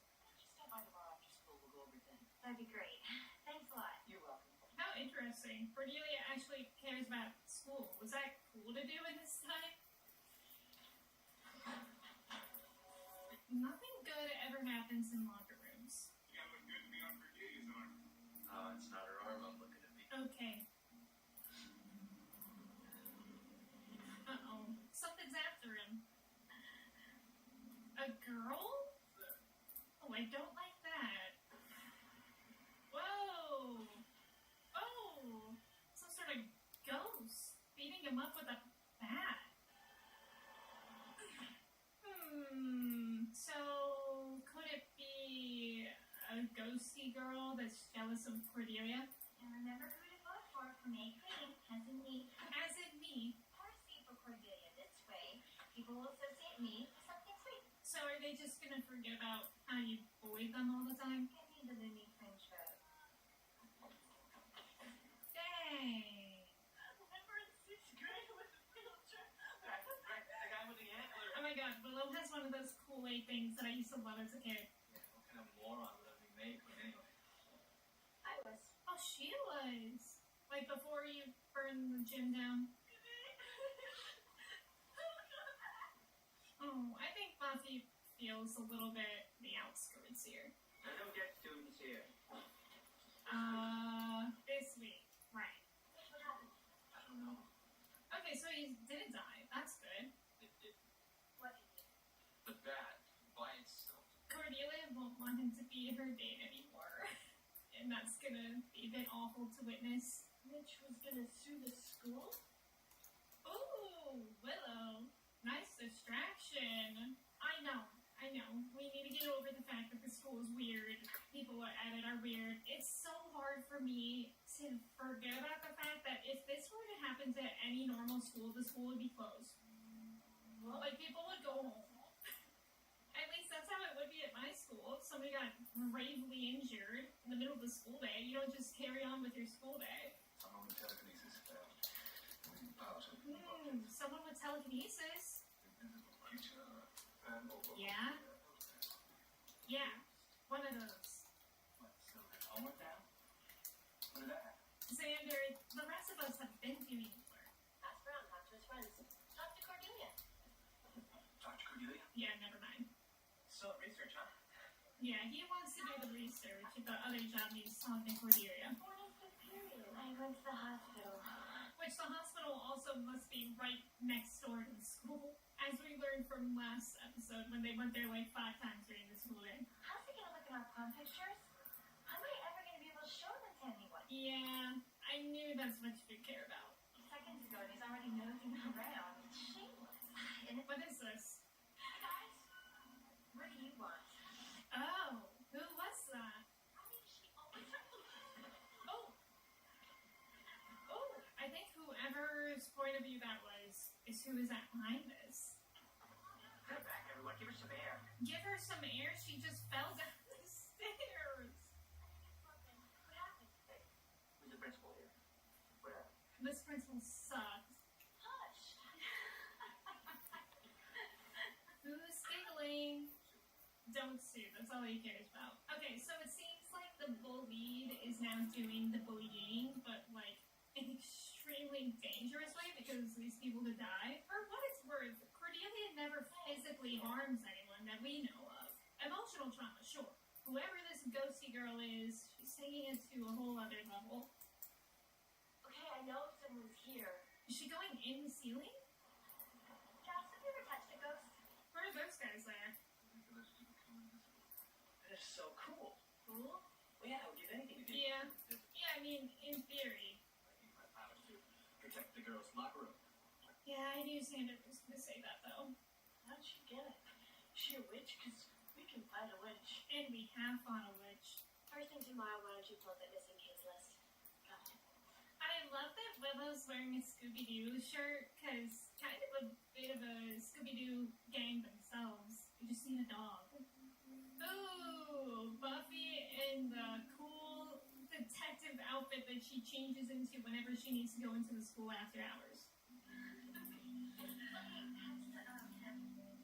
Why is she doing her dress fitting at the school? Isn't it beautiful? Aw, Buffy is feeling a bit jealous, so she wishes she could be a simple girl like Cordelia, where her biggest concern is what her dress is. Oh, Angel! Vampire casts no fish. Okay, so that's true here. I was wondering if we were going to see him again before the season finale. Vampire in love with a slayer. It's rather poetic in a maudlin sort of way. It is pretty poetic. I know you've been researching the master.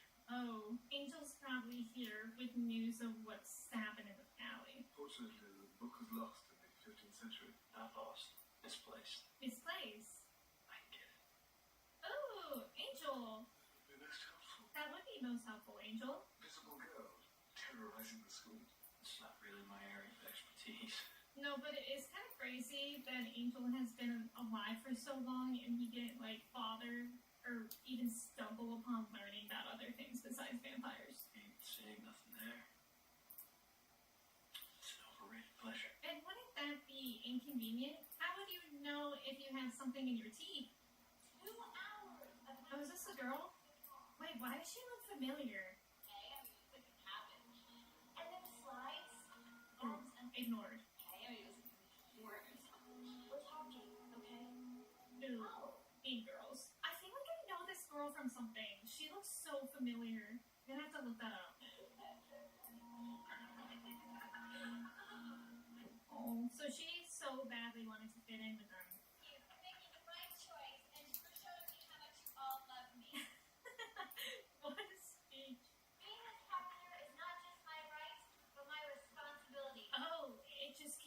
going. She's something else. Last night was a bust.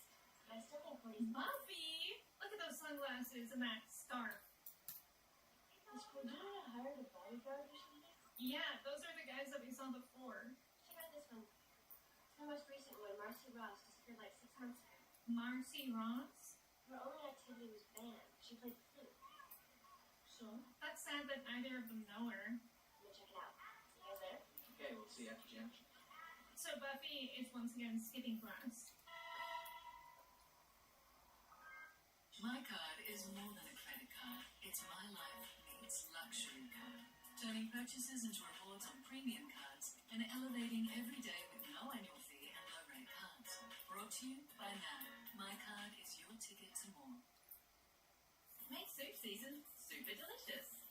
Cole's Creamy Pumpkin Soup Pouch, 430 grams, is just $3 each. Every day at Cole's. The Cherry Tiggo 7 Super Hybrid has up to 1,200 kilometers of range on one tank and charge, switching intelligently between petrol and electric, charging while you drive. Drive further, stop less. Unexpected pain? Advil minis are absorbed faster than standard ibuprofen tablets.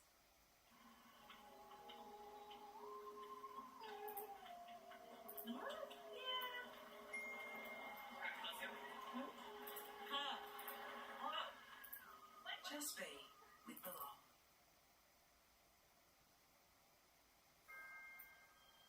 Yeah, she's hiding in the ceiling. Well, the good thing is I don't think she's malicious. She's just been bullied and obviously is taking it too far. But hopefully it doesn't result in any death.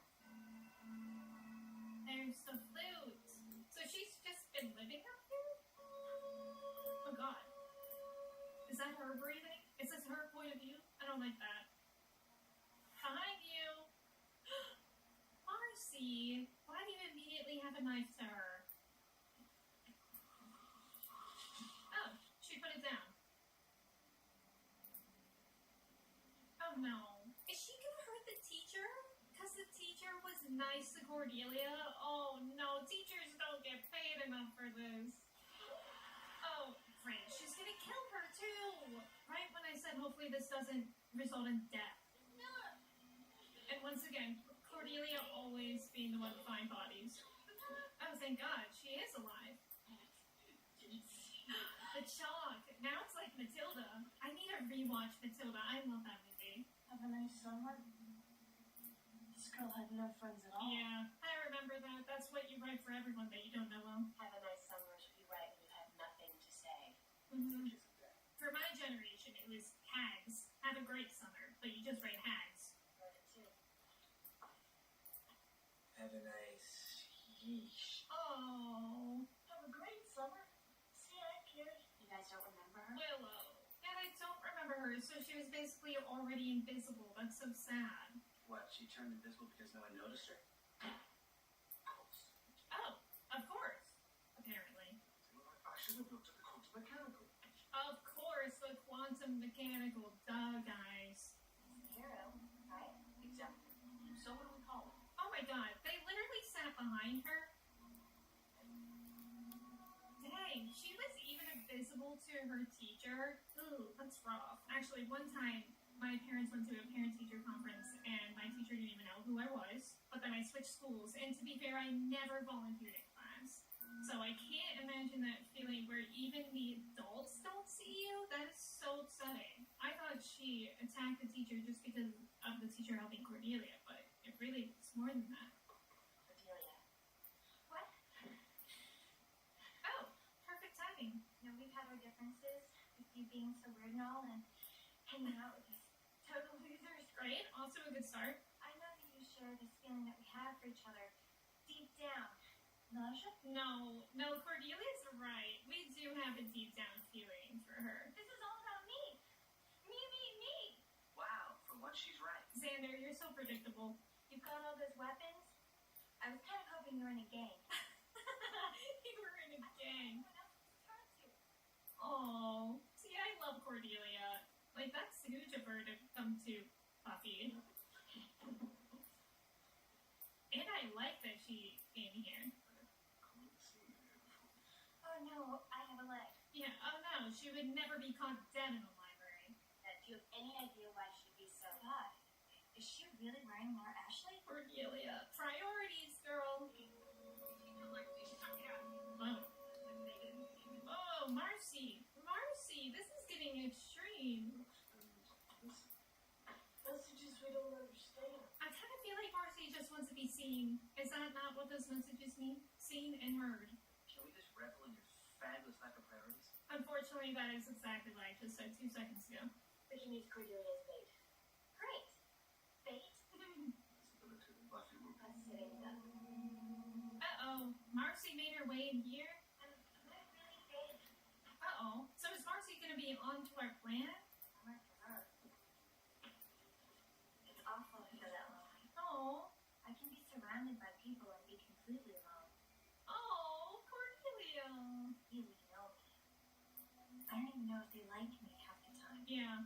Everyone's so busy agreeing with me, they don't hear a word I say. Yeah. I love this. I love this character depth for her. Beats being alone all by yourself. It beats being alone all by yourself. Being alone with other people depends on who you are, but that would not beat it for me. I think that would make me feel lonelier to be around a bunch of people that don't really see or understand you. And you're not even sure if they like you. Yeah, I would hate that. I would rather be openly unliked. It's okay. Hurry. Oh no. How would we know that something looks okay? By the way, the girl is invisible. Why does our school have such scary areas? Like, what is this place? Why are there chains hanging from the ceiling? Can you say go? Oh, can you say that was a trap? What's outside? Gas? I did sort of feel like something was missing. Is that when you became weird and got kicked out? Oh my god. Hear the heartfelt talk with a little less talk from you? Yeah, Cordelia, you're making this empathizing very hard. I love when Buffy just breaks down doors. Buffy! Oh my god! She just got carried up there? Okay, I would love to know about the stunt doubles for Buffy, because whenever we see stuff like that, you can just tell it's just a completely different person, even though we can't see her face. It's like suddenly she's incredibly ripped. Dear God, what are they supposed to do? Oh, Marcy, can we talk?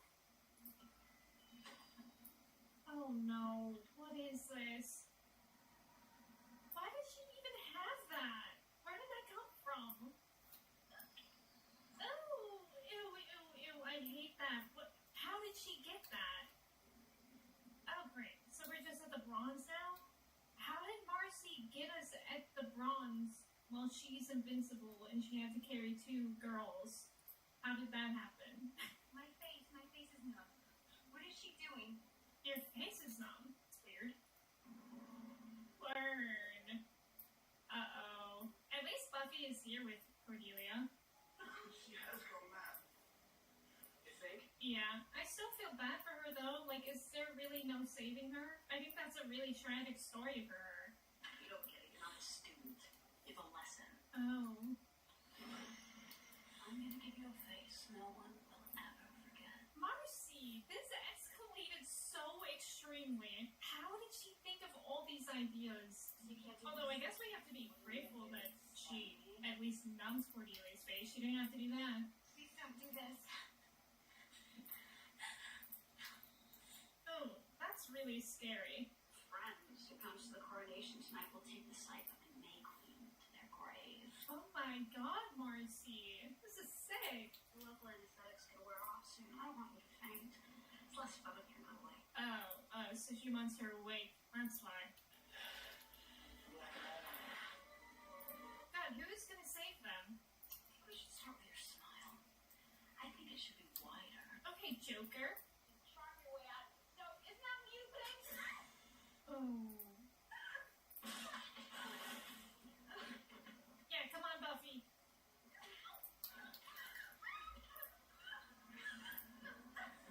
You know, I was gonna say, maybe after all this, Cordelia will be nice to Buffy, but I just know it's not gonna be right. There will still just be that mutual respect. Angel! Oh, thank God! I forgot Angel was snooping around here in this episode. Oh. Thank you, Angel. One thing I really didn't factor into all this. You're thundering loopy. Yeah, I think we're all kind of discovering that. It's kind of nice Cordelia's scared for Buffy right now. Why do you fight someone you can't see? Do we have, like, glitter that we can throw on her or something? Oh, we just have to listen. Yeah, our main challenge. Look at her. She's kind of going like Avatar The Last Airbender mode. Nice. Nice. I was going to say some sort of fabric would be my second option. Nice of Marcy to just stand still for that one. FBI, nobody move. FBI? Lily, 10 minutes ago when she was playing surgeon. Literally, where were you guys? You can hear her? FBI? Rehabilitate. This is such a random part of this show to introduce the FBI. It's feeling like the X-Files now. Oh, and have a nice day. Oh, thanks for including that last part there. I like how Marcy just stopped saying anything as soon as that curtain fell on her. She just immediately gave up. Oh, well, some of the guys coming down. Yeah, that's it.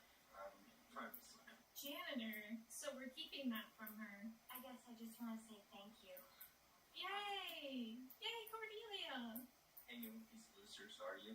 Are you kidding? Haha, yeah, right. Charitable. Aw, wouldn't that be cute though? Like, it really does remind me of the Sabrina Teenage Witch, Libby-Sabrina relationship. Where it's like, yeah, Libby bullies Sabrina and she hates her, but then we learn about Libby, we help Libby.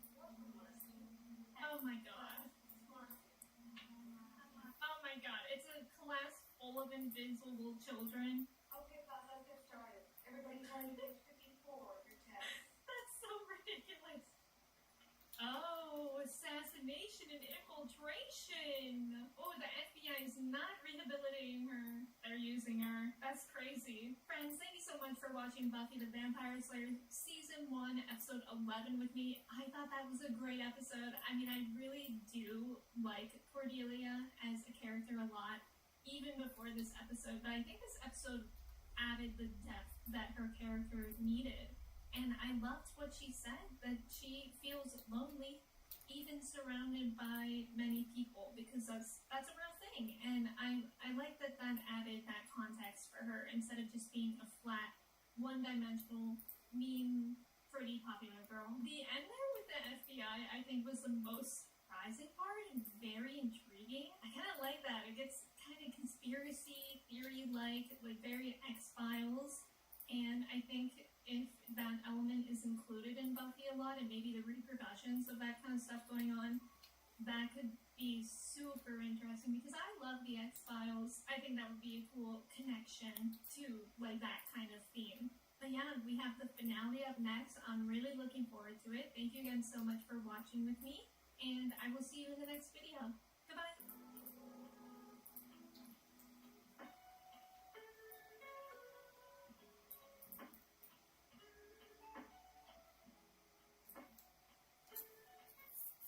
What did you steal? Secrets. Steven Spielberg. Full disclosure to the whole world. If you do this, there's no undoing it. Disclosure day. Only in cinemas June 11th. They call this the lucky country. But there's a funny thing about luck.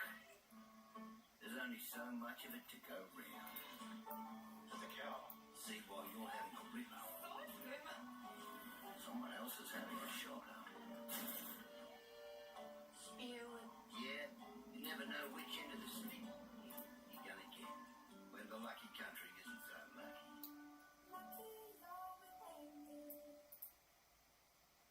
7 out of 10 games. I feel like there's a lot of good 7 out of 10 games. When it's 7 out of 10 is good. That's the passing grade. But everybody says like, oh, well, passing, like you pass a class with 7 out of 10, if you get 70, it's bad. If it's so bad, then why'd you pass? I just spent 60 hours playing a game that I don't think is actually very good. Ghost Recon Wildlands. I did that with Starfield.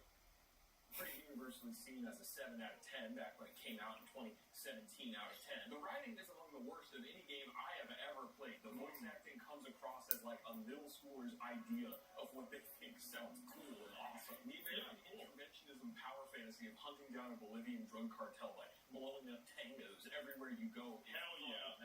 That's right. So why did I play this game so much? Because kids sometimes, at the end of the day, Daddy doesn't always want the cautiously prepared 5-star Gordon Ramsay dinner, alright? Mm-hmm. Sometimes he wants Pizza Hut. It's critically mid-comfort trash. It might not be good.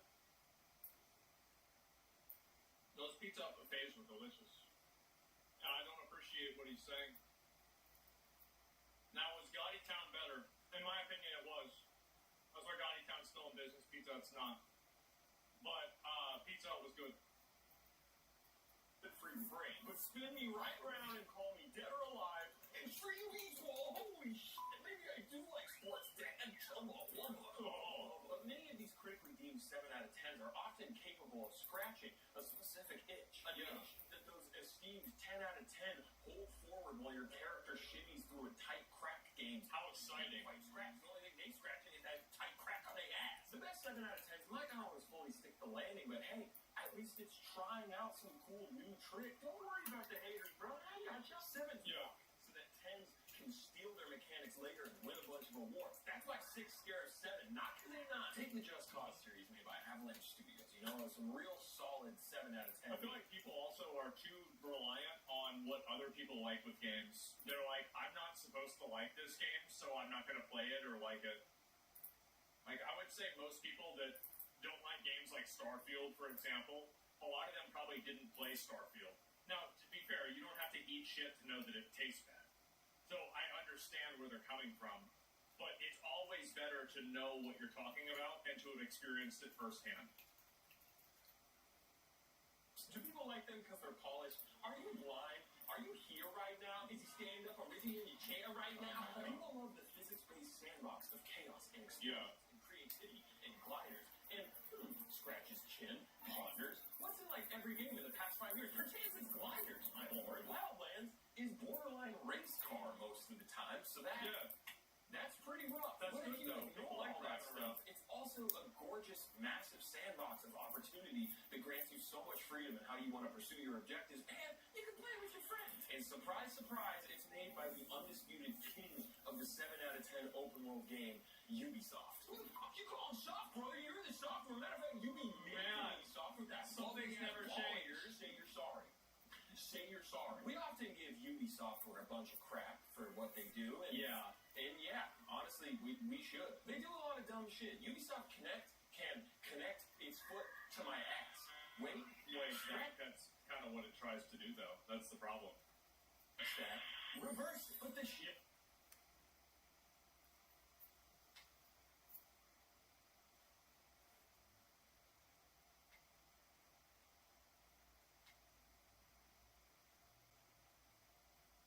You know, I was starting to have some faith in Jeff Keighley with the game. Some sort of Question is where to? I've just been 1.5 billion years into the future and I'm still paying too much for my car and home insurance. Well, you did it. As if we just don't seem to line up. Budget direct. Um, Paid out over $1.5 billion on claims in the last 12 months. Do yourself a favor. Open budget direct first.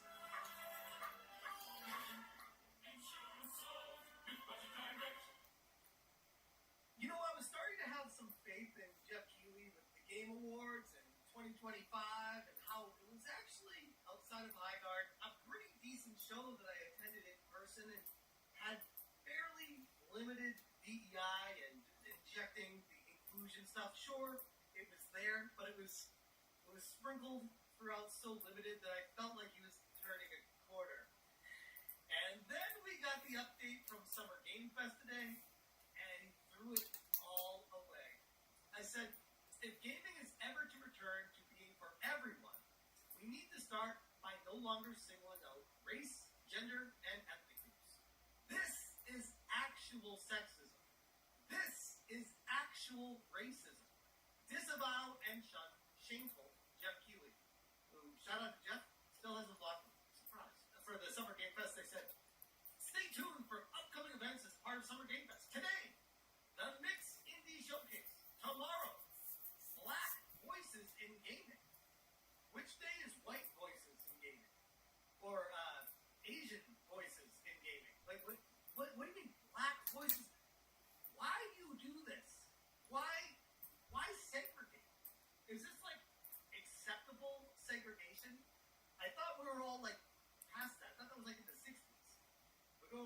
to this now.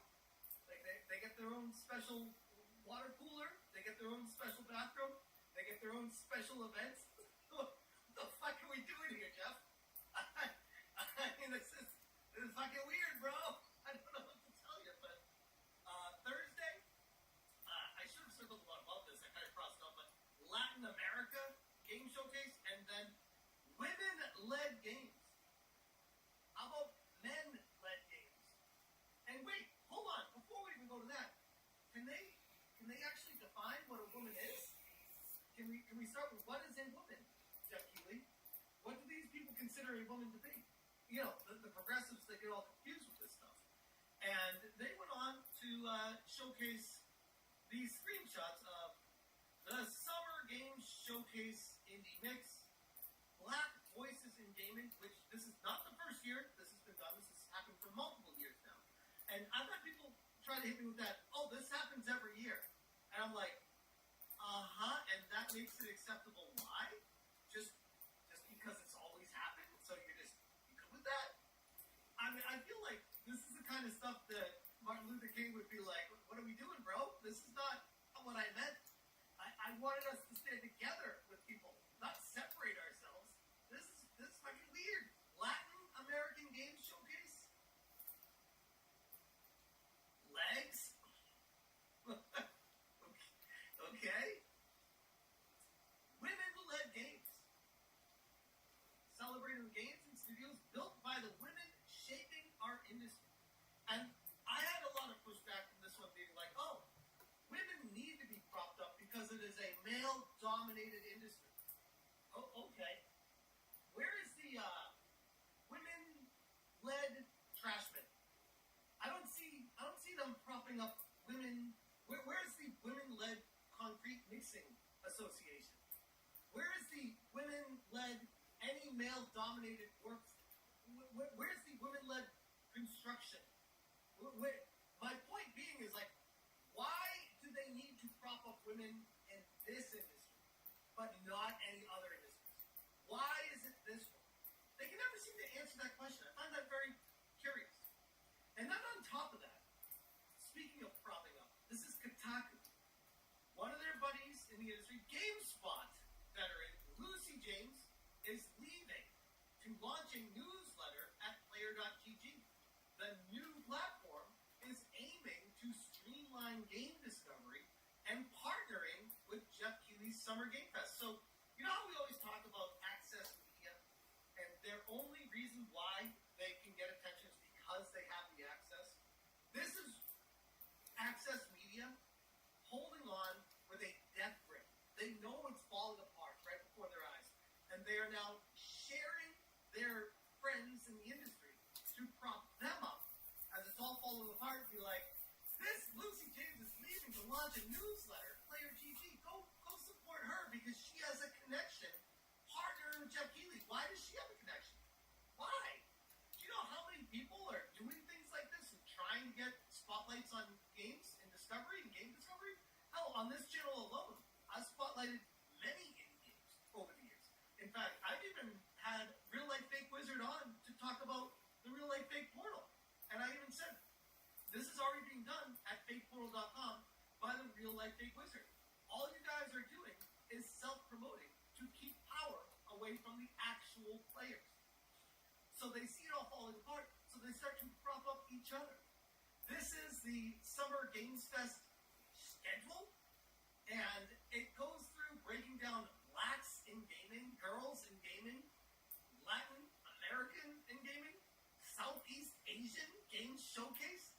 This is fucking actual racism, like separating it by what color skin you are.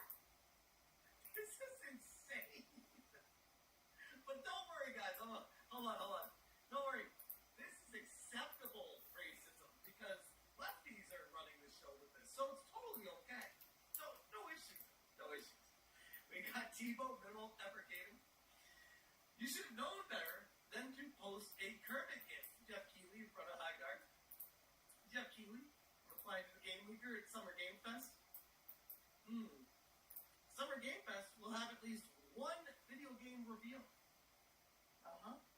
We got Tokyo's daughter. Are you going to lecture gamers during the Summer Games Fest? LGBT Gaming Fest, Inclusion, Pride, Play. Jeff Keighley, your host. This, again, it's unfortunate because Jeff Keighley is so ingrained and deeply embedded into the game industry and Tencent and the CCP that he has all the connections with everything coming to him first. Which you can say it's great, all in one place to get these games and see all the information. But unfortunately, the other side to that double-edged sword is with all the power comes the ability to push the agenda. And everyone goes to see your show, and you can indoctrinate away with it. As we already see happening here. By the way, this is across the board. Today, it was happening a lot. And I'll talk about this in a future video, but there were multiple situations. George George saying Apogee Entertainment is now sporting a Pride Month logo. Terribly, terribly disappointing, especially considering that much of Apogee's fan base consists of fathers. The home of Commander King, Duke Nukem, and Raptor has now officially been hijacked by the Wolf Mob. And in the defense of Apogee Entertainment, the head of it is gay. They're like, okay, it is. But why do we need to see that? I don't care, bro. Why do you need to push this? Very strange. J. Viper said, a gay dude who heads up the development of Apogee decided to defend the month-long virtue signaling company. For some reason, these types of people think it's important to make political statements. Yes, this one. On Maine while making video games. Keep this shit out of gaming. It has infected every bit of our lives. Along with the pride thing. You now have a multitude of mental illness that have attached themselves to it who are being broadcast to the world instead of shunned. Why should anyone care about someone's sexuality? Why must it be put behind a megaphone? Why do they feel the need to slip the ideology into games? None of that should be happening. But this rainbow flag has made it possible. And this is the guy behind Apogee. As a gay man who heads up the development here at Apogee, I love that we take this month to celebrate the broad spectrum of differences that make our games what they are. Why don't you just celebrate it all year long? By making good games, bro. Your job is to pass the butter. Pass the fucking butter. I don't care what you do when you close your bedroom door. George says, your emotional blackmail doesn't sit well with the millions of fathers who grew up with the Apogee brand. We all know what the broad spectrum of differences truly means. Ideology over gameplay, virtue signaling over fun. And Jerome Moore, no one mentioned ideology. Great deflection that actually you mentioned ideology when you change your logo to that. And speaking of multiple others as well, we got Halo. Wear your pride all month long with the Unity armor coating, visor, and emblem available in the Halo Infinite Exchange. And this is such a deep rabbit hole that I'm going to make an entirely separate video talking about this. This is actually insane with the information I found out about this one. So stay tuned for that one. We also have Take-Two Entertainment has said disgusting. Take-Two Interactive, parent of Rockstar Games, the developer behind Grand Theft Auto 6, has been caught promoting body mutilation and gender dysphoria on LinkedIn. Always go after the kids. And this is the actual post on LinkedIn. Pride Month starts today. And at Take-Two, we're committed to building community all year long. Pride, for us, is about action.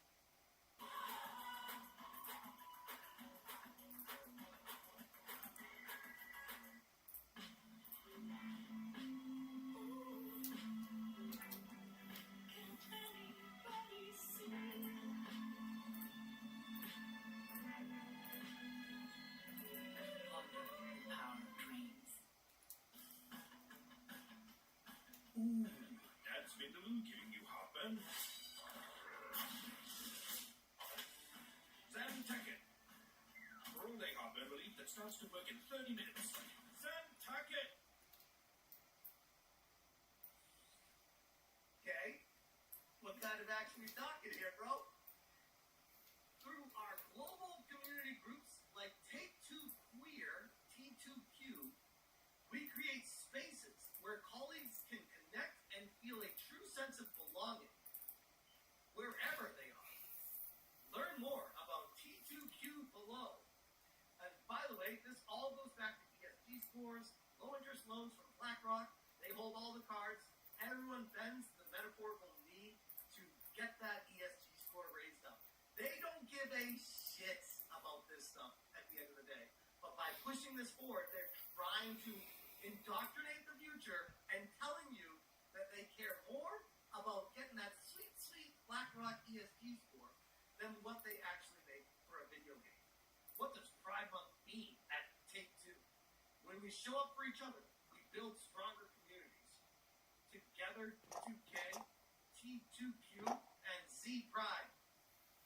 T2Q. At T2Q, we believe that Take-Two is at its best when everyone can show up as their most authentic selves. So, if I believed in being a nudist and my authentic self was to show up naked at the office every day, would you be accepting of me? Or would you say that's not necessarily appropriate office attire? Because which one? You can't have both. You can't say you're accepting of our authentic selves and then say you can't do that. That's the kind of knots that they tie themselves in when they say these kind of things. And then when it comes to rubber hitting the road, they do the complete opposite. And it's always going after the kids, by the way. If you don't believe me, Sesame Street. Happy Pride Month from Sesame Street.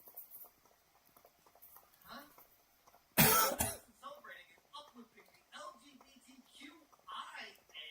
What the fuck's I? And the plus. Members of our community. This is what mega viral. People are not happy about this. This is crazy, crazy stuff. And Retard Finder said, Sesame Street needs to be investigated. The show has a target audience age of 2 to 5 years old. So why are they posting about sexual preference and gender ideology? This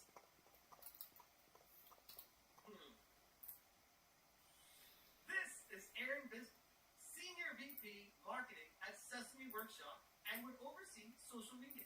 Sesame Street's first major Pride post appeared around 2020. That's the same year Aaron Bisbee joined Sesame Workshop as VP of Audience Development, overseeing social channels. Coincidence? Check this mofo's hard drive. This is Yeah, kind of looks a bit actually. absurd stuff. But I will say, it's not all bad. I said gaming is healing, but we still have a long way to go. Pride Month has at least been corporate canceled. Live look at the X logos of the major players on June 1st, 2026. Some satellite studios must not have gotten the memo. I took these screenshots myself, so I can confirm. Xbox, still Xbox. PlayStation, still PlayStation. Nintendo of America, still Nintendo of America. And of course, no, there's no. But I thought it was fascinating that coincidentally, I guess it was in vogue last year and the year before that, but all at the same time, Nintendo, PlayStation, nothing on a PlayStation, and Johnny Gamer saying nothing on a PlayStation, still the same. Crazy, crazy stuff, but people was a crazy time here saying, look at this. This is just a year ago what it used to look like whenever you open social media. All these companies push this forward. But it does feel like the world is healing with a few bumps along the way, because we still have to deal with shit like this. This needs to be fleshed out. You cannot legitimately be on board with actual racism, actual sexism. You can't do this. This is fun. This is what divides communities. This right here. And people that are propping up Jeff Keighley for doing this, it's benefiting them, whether it's on social media, financially, or for their company. That's the only reason they would stand behind them. Because otherwise, just taking a step back, this is fun. It's always been fun. People have been afraid to say anything about it, but at this point, I'm throwing my hands up and be like, I'm not afraid. I'm just going to say it. This is fun. This needs to stop. And Jeff Keighley needs to make an announcement disavowing this and saying they're not going to be doing this anymore, and that it's embarrassing that they even move forward with this in the first place. But don't hold your breath for that. I'll leave that there.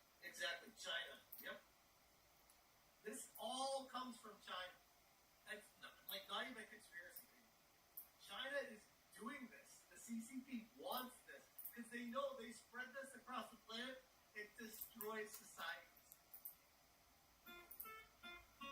Buongiorno, Beth. Turn on your DeLonghi. Eat your beans. Then make your drink in just one touch. Enjoy the view. DeLonghi, it's not just perfect, it's perfecto.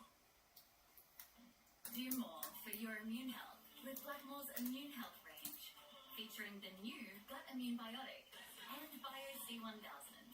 Enjoy more immunity, support less sick days. Do more with Blackmore's.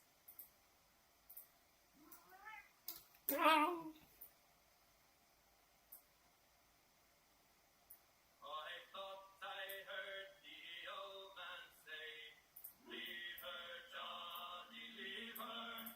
Tomorrow he will get your pay, and it's time for us to leave her. Leave her, Johnny, leave her. Oh, leave her, Johnny, leave her. For the voyage is long and the winds don't blow, and it's time for us to leave her. For the wind was foul and the sea ran high. Leave her, Johnny, leave her.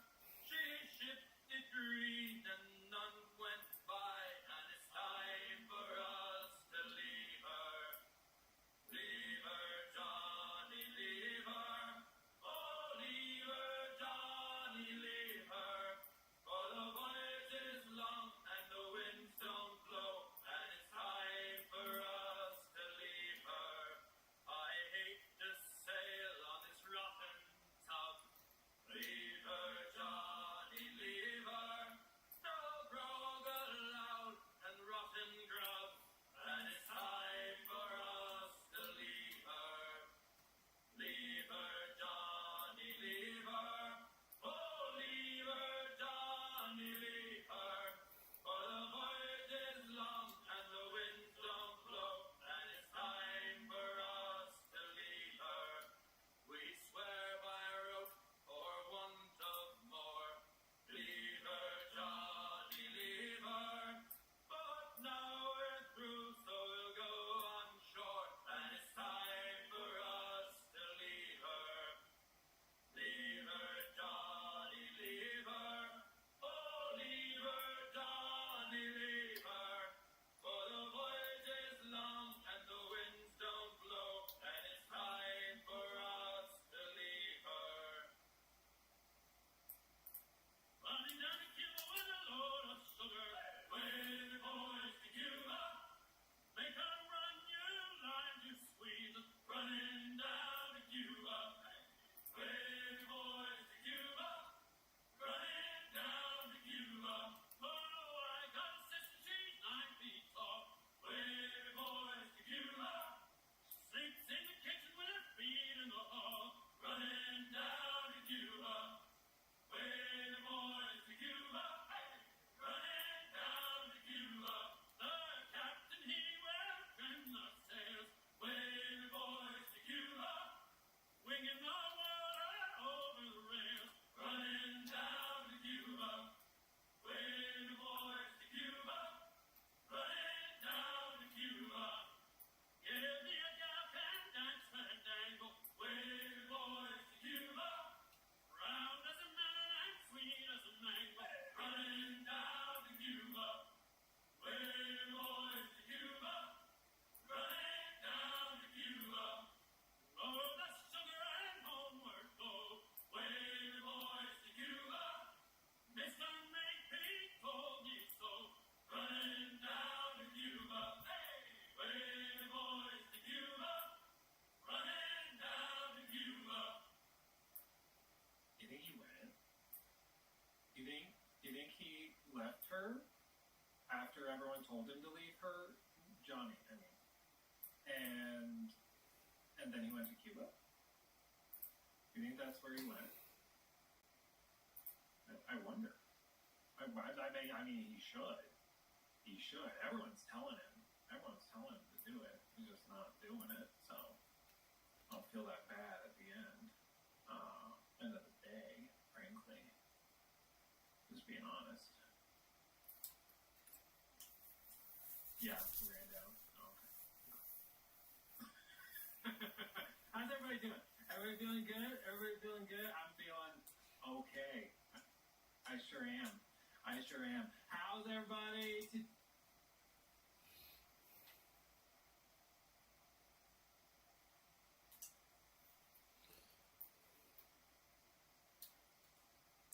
So what we might do, right, is make it so that this is the volcanic rock and the terrain.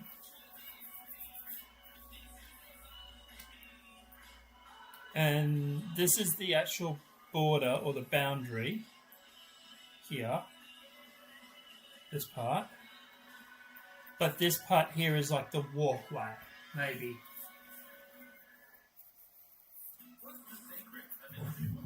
Maybe that's what we'll do. But I think we should block it all out with like just walls and just see how it looks and see how it plays and then go from there.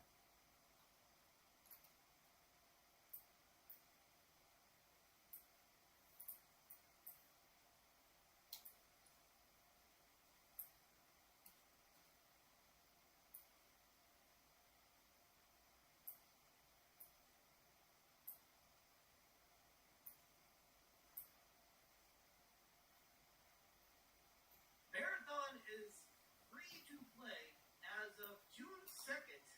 Recording this at Tuesday night, just past 9 p.m. Pacific time. And the game is just past 40,000 concurrent players. And I'm sure people are looking at this chart that weren't paying attention or hearing the news, wondering what the heck is going on with this massive dip today. We will get into that in this video. For the foreshadowing, they had major issues with the servers and functionality, and it was a complete catastrophe kicking off their free-to-play week. I think it's a little bit funny that my prediction of this free-to-play would be right around 40,000 concurrent players. I said it would be surprising to me if it gets well past 40,000. I was pretty spot on. This is just a little bit past what I said.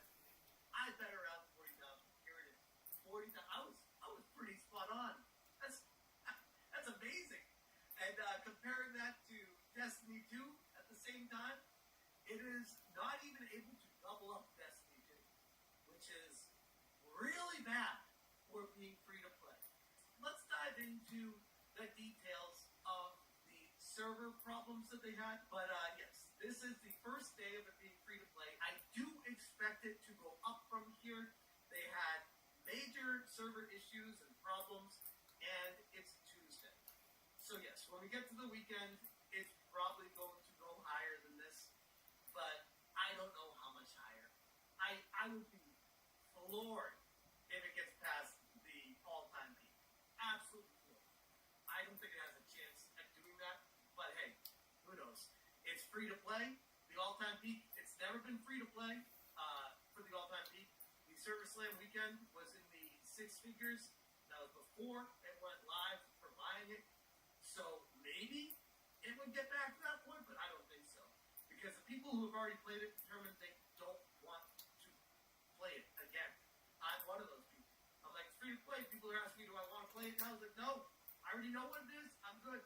If you want to check it out, now's the week to try it, but I'm good. We got Munahar. Day one of the new season, by the way. Error. Marathon servers are not available. For more information, visit help.bungie.net. We got +1, 0 ETA on Marathon servers. Today officially marks the day when everything that could go wrong did go wrong. The opening play week has been a complete and utter disaster for both Bungie and its parent company, Sony Interactive Entertainment. And I said, Marathon, free-to-play week, is having serious server issues and is in free fall. Concurrent player count is about to dip below 10,000. This is actually worse than when it wasn't free-to-play. Yikes. That was earlier today during the dip when it peaked at 30 and started dropping straight down after they had massive issues. Most-wise, it would be pretty hysterical if it was a Destiny 2 developer frying the servers before they got laid off. Because why not? Casey Jones. Whoops! Jay Viper. Now the Marathon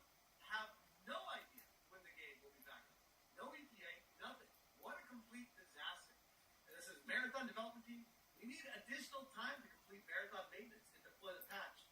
We appreciate your patience and will provide additional updates when they are ready. Nobody wants marathon. Give us Destiny 3. Paul Somalis, tag J Viper here saying a screenshot of this Moonler track.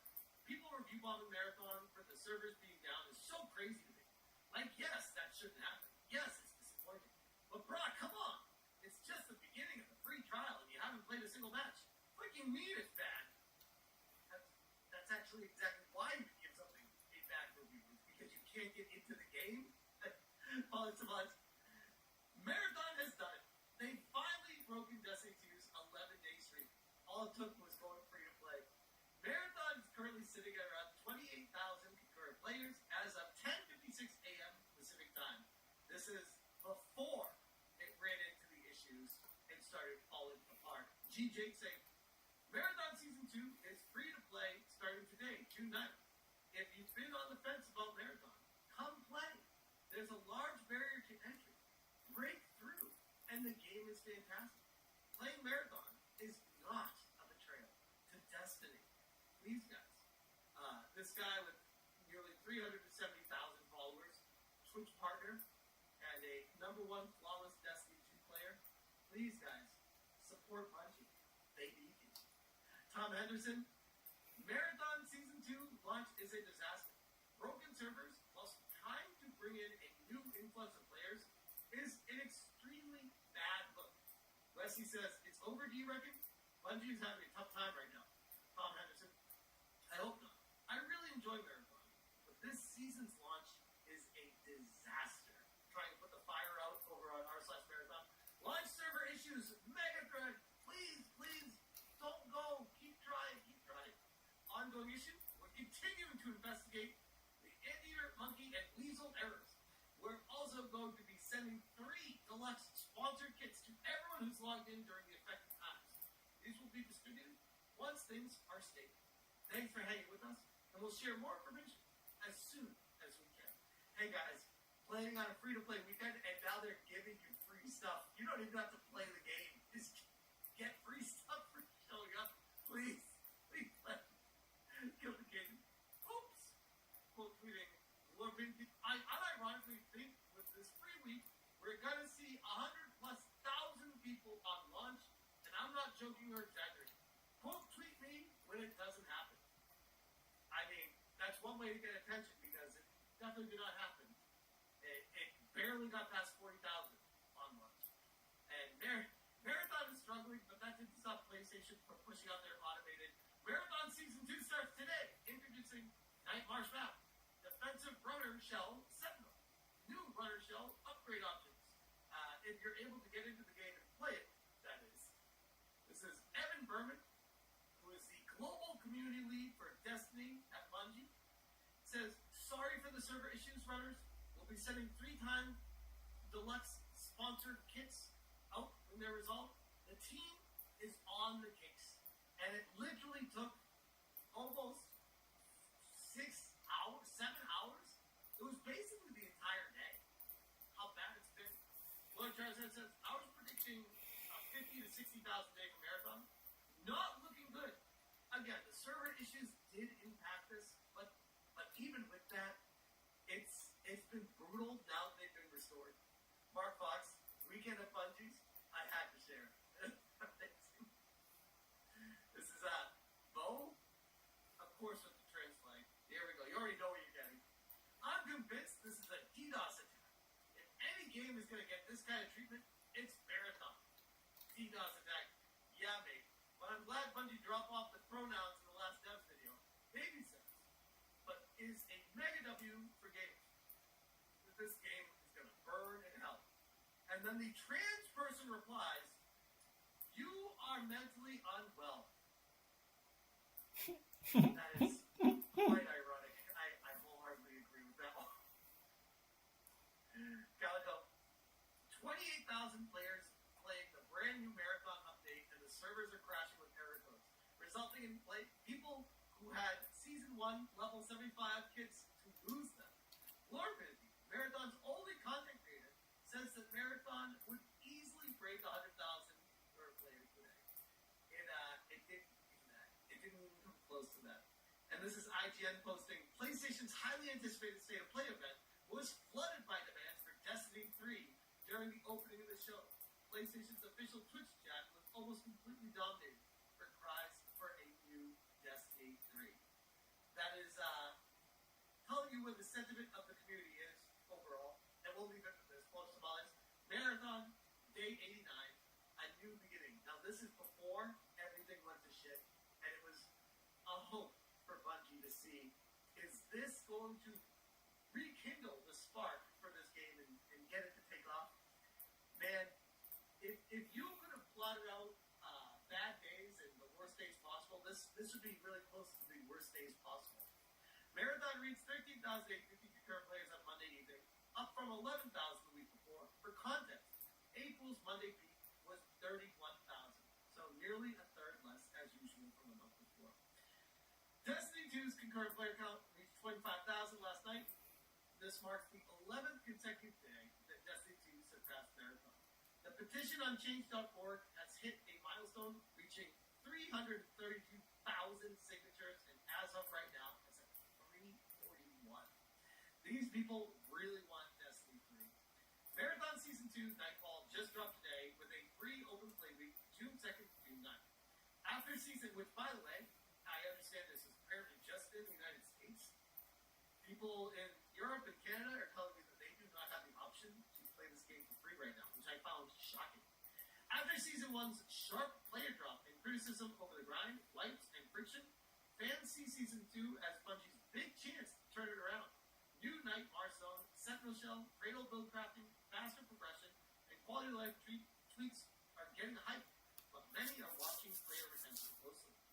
Meanwhile, Destiny 2 players are organizing a massive server slam event on June 9th for the final update, Monument of Triumph. Hundreds of thousands have signed a Destiny 3 petition, and the call is out for everyone past, present, and lapsed to log in, flood the servers, smash records, and send a clear message to Sony and Bungie. 2 Bungie games, 1 critical week. June 9th is going to be insane. What are you playing this week? Marathon or Destiny 2? Mouse PI for hire? But yeah, if you were going to try to plot out the worst possible day for Marathon, today would have probably been close to it. I could only imagine what it was like at Bungie headquarters today, trying to fix the issues of what went wrong with this update, and the not just ungodly amounts of money lost, but the potential future income and success really hinged on a good launch for this today. People are going to try it, and if you have issues logging in with it, in the modern era of gaming, you're going to move on. You're not going to be like, oh, let me try again tomorrow. No, you're just like, whatever, I tried. Not worth it. That's Marathon. And I think that really perfectly puts a bow on the entire situation with Bungie as a company these days. Completely missing the mark of what people want them to make, and continuing to push products that they don't want. And then when they push the product they don't want, they can't even get that right. That is, it's impressive. I'll leave that there. Nothing lasts forever. My dentist says it's the same with my Oral-B brushes. When its cleaning power runs out, Oral-B bristles turn from green to yellow, and that's my sign to change it. New bristles remove more plaque for a maximum clean. See the sign? Change on time. If you remember being taught this way, then it might be time to know if you're eligible to get the aged pension and access your super at the same time. Search Rest Super for help getting retirement ready. Rest. Super simple. If you remember this happening, it might be time to get retirement ready. As a Rest member, you can take a quick retirement health check at no additional cost, so you know how you're tracking. Rest. Super simple.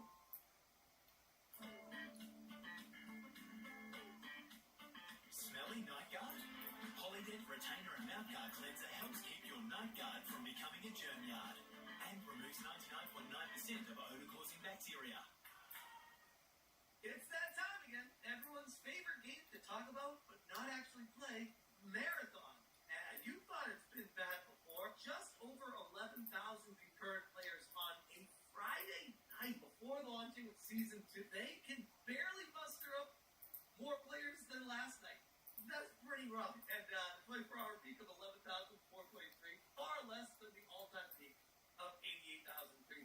2 months ago, which I said at the time was not very good to launch at.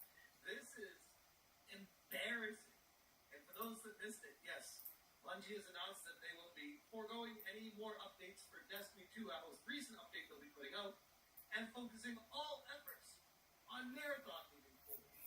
Just for a quick comparison, Destiny 2 at the same exact time. This is Friday night, 8:37 p.m. Pacific time, May 29, 2026. And Destiny 2 is blowing Marathon pause out of the water. More than double the amount of players currently playing this right now on Destiny 2. It reminds me of was that Indiana Jones? He chose poorly. Post Molly's Marathon, day 85. Marathon reached 12,098 concurrent players on Thursday evening, up from 10,828 the week before. For context, April's Thursday peak hit 32,854 concurrent players. And every time Post Molly's does this, it's always about a third of the players from a month ago. Destiny 2's concurrent player count has now surpassed last night's high and is currently sitting at 19,691. This marks the 7th day in a row that Destiny 2 has completely rattled Marathon. The petition on change.org has also grown day over day, reached 293,000 signatures, and as of right now, it's already making headlines because it is surpassing the 300,000 mark, and the current up to the second count for this game, 304,000 verified signatures of people asking Sony to develop Destiny 3. After they announced they're going to be going full steam ahead with Marathon. Bungie has finally released part 1 of their Dev Insights article series for Destiny 2, set for release on June 9th. The update is designed as a celebratory send-off and final polish for the game, rather than the start of a brand new chapter. Destiny 2 is stepping back from new seasonal content while keeping the game fully playable and supported for the long term. And then part 2 of the Dev Insight drops on 29th. On the Marathon front, X is still buzzing about the open play week scheduled for June 2nd to June 9th. Fans of the extraction shooter, if there are any, are excited for newcomers to try Season 2's content, including the Dark Knight Marsh map and new Sentinel Shell, especially since progress carries over if players purchase the full game. However, many in the community view the free-to-play week as a desperate population boost rather than genuine organic growth. They point to the past free events where initial spikes quickly faded due to retention issues, a steep learning curve, and sweaty lobbies. Supporters urge people to try it themselves before judging, while skeptics doubt it will meaningfully shift the game's long-term outlook, which I am definitely a skeptic, and I'm not the only one when it comes to this, because anytime this game is covered, it's always being pushed forward by the chill mafia journals saying it's the greatest thing since sliced bread, you gotta play it. And then people who actually played it, by and large, even the people who bought the game, leave. Like, they don't stick around, which is more telling than anything. And the people that bought the game are not very many, if this is to be believed, because we have some quasi-breaking news from Pirate Nation saying, according to updated estimates from Millennia Analytics, Marathon has sold nearly 1.5 million copies across all platforms. Now, I read that first line as soon as this came through, and I was just like, wait a second. Wasn't it 1.2 like a month ago? Is that only 300,000 more sales in like a month? That's not great. Back in March, the same firm estimated the game sold around 1.2 million by March 24th. That means that Marathon added roughly 300 sales over the following 2 months, which is even worse than I thought it was. That means it's 150,000 sales on average monthly for a new game of this size and scope. Not great, Bob. Not great. If those figures are accurate, then the sales pace has slowed substantially. Reported sales on March 24th, 1.2 million. Reported sales today, 1.5 million. Increase 300,000 copies. That means only about 25% growth over the 2-month period. These figures are estimates from Millennia Analytics based on market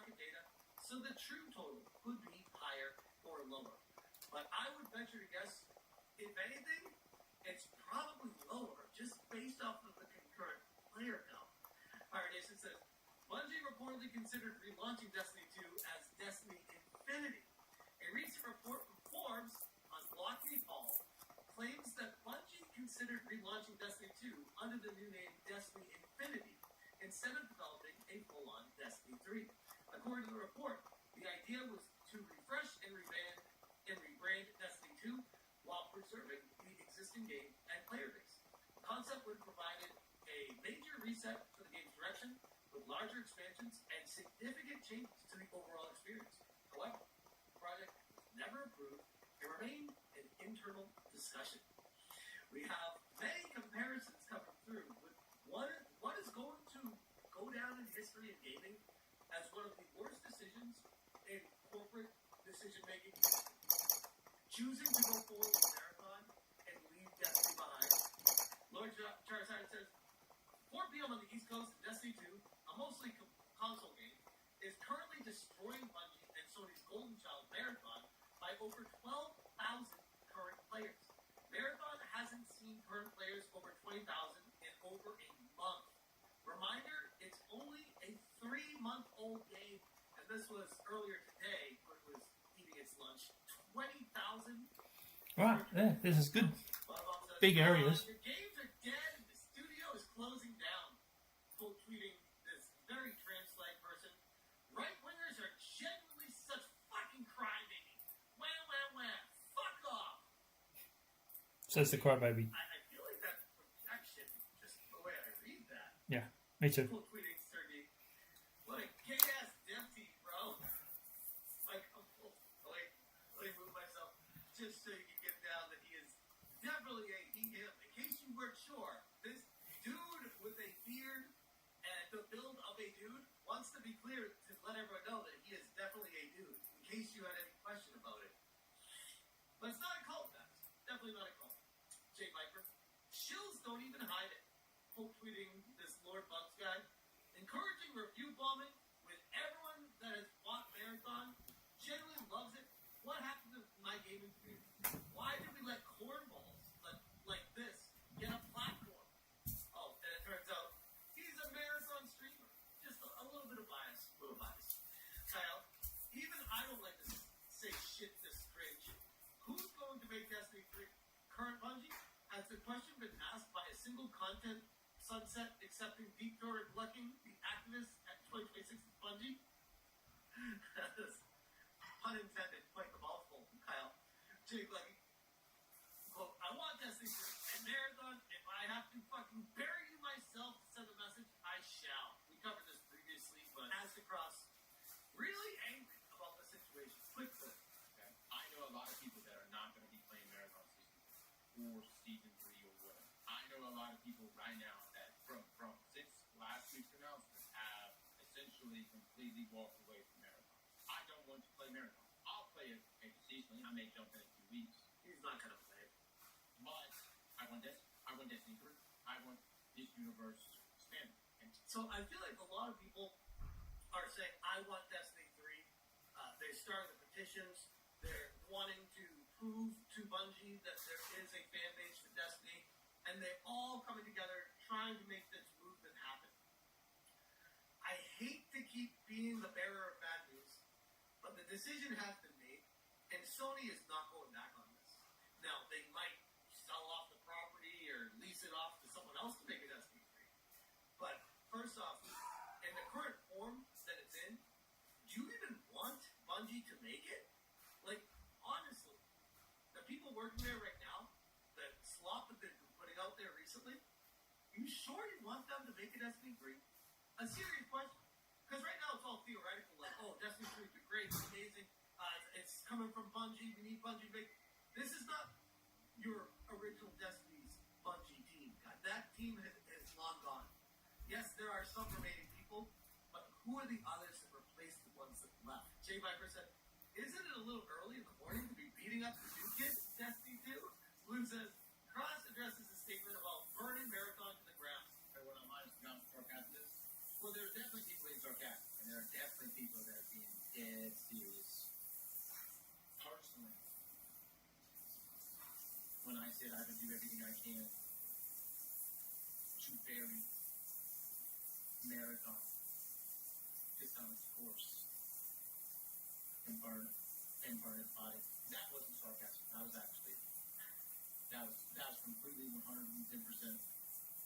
authentic from the heart is what he's trying to pick up right now. And yes, that's the way I took it. Yeah, serious.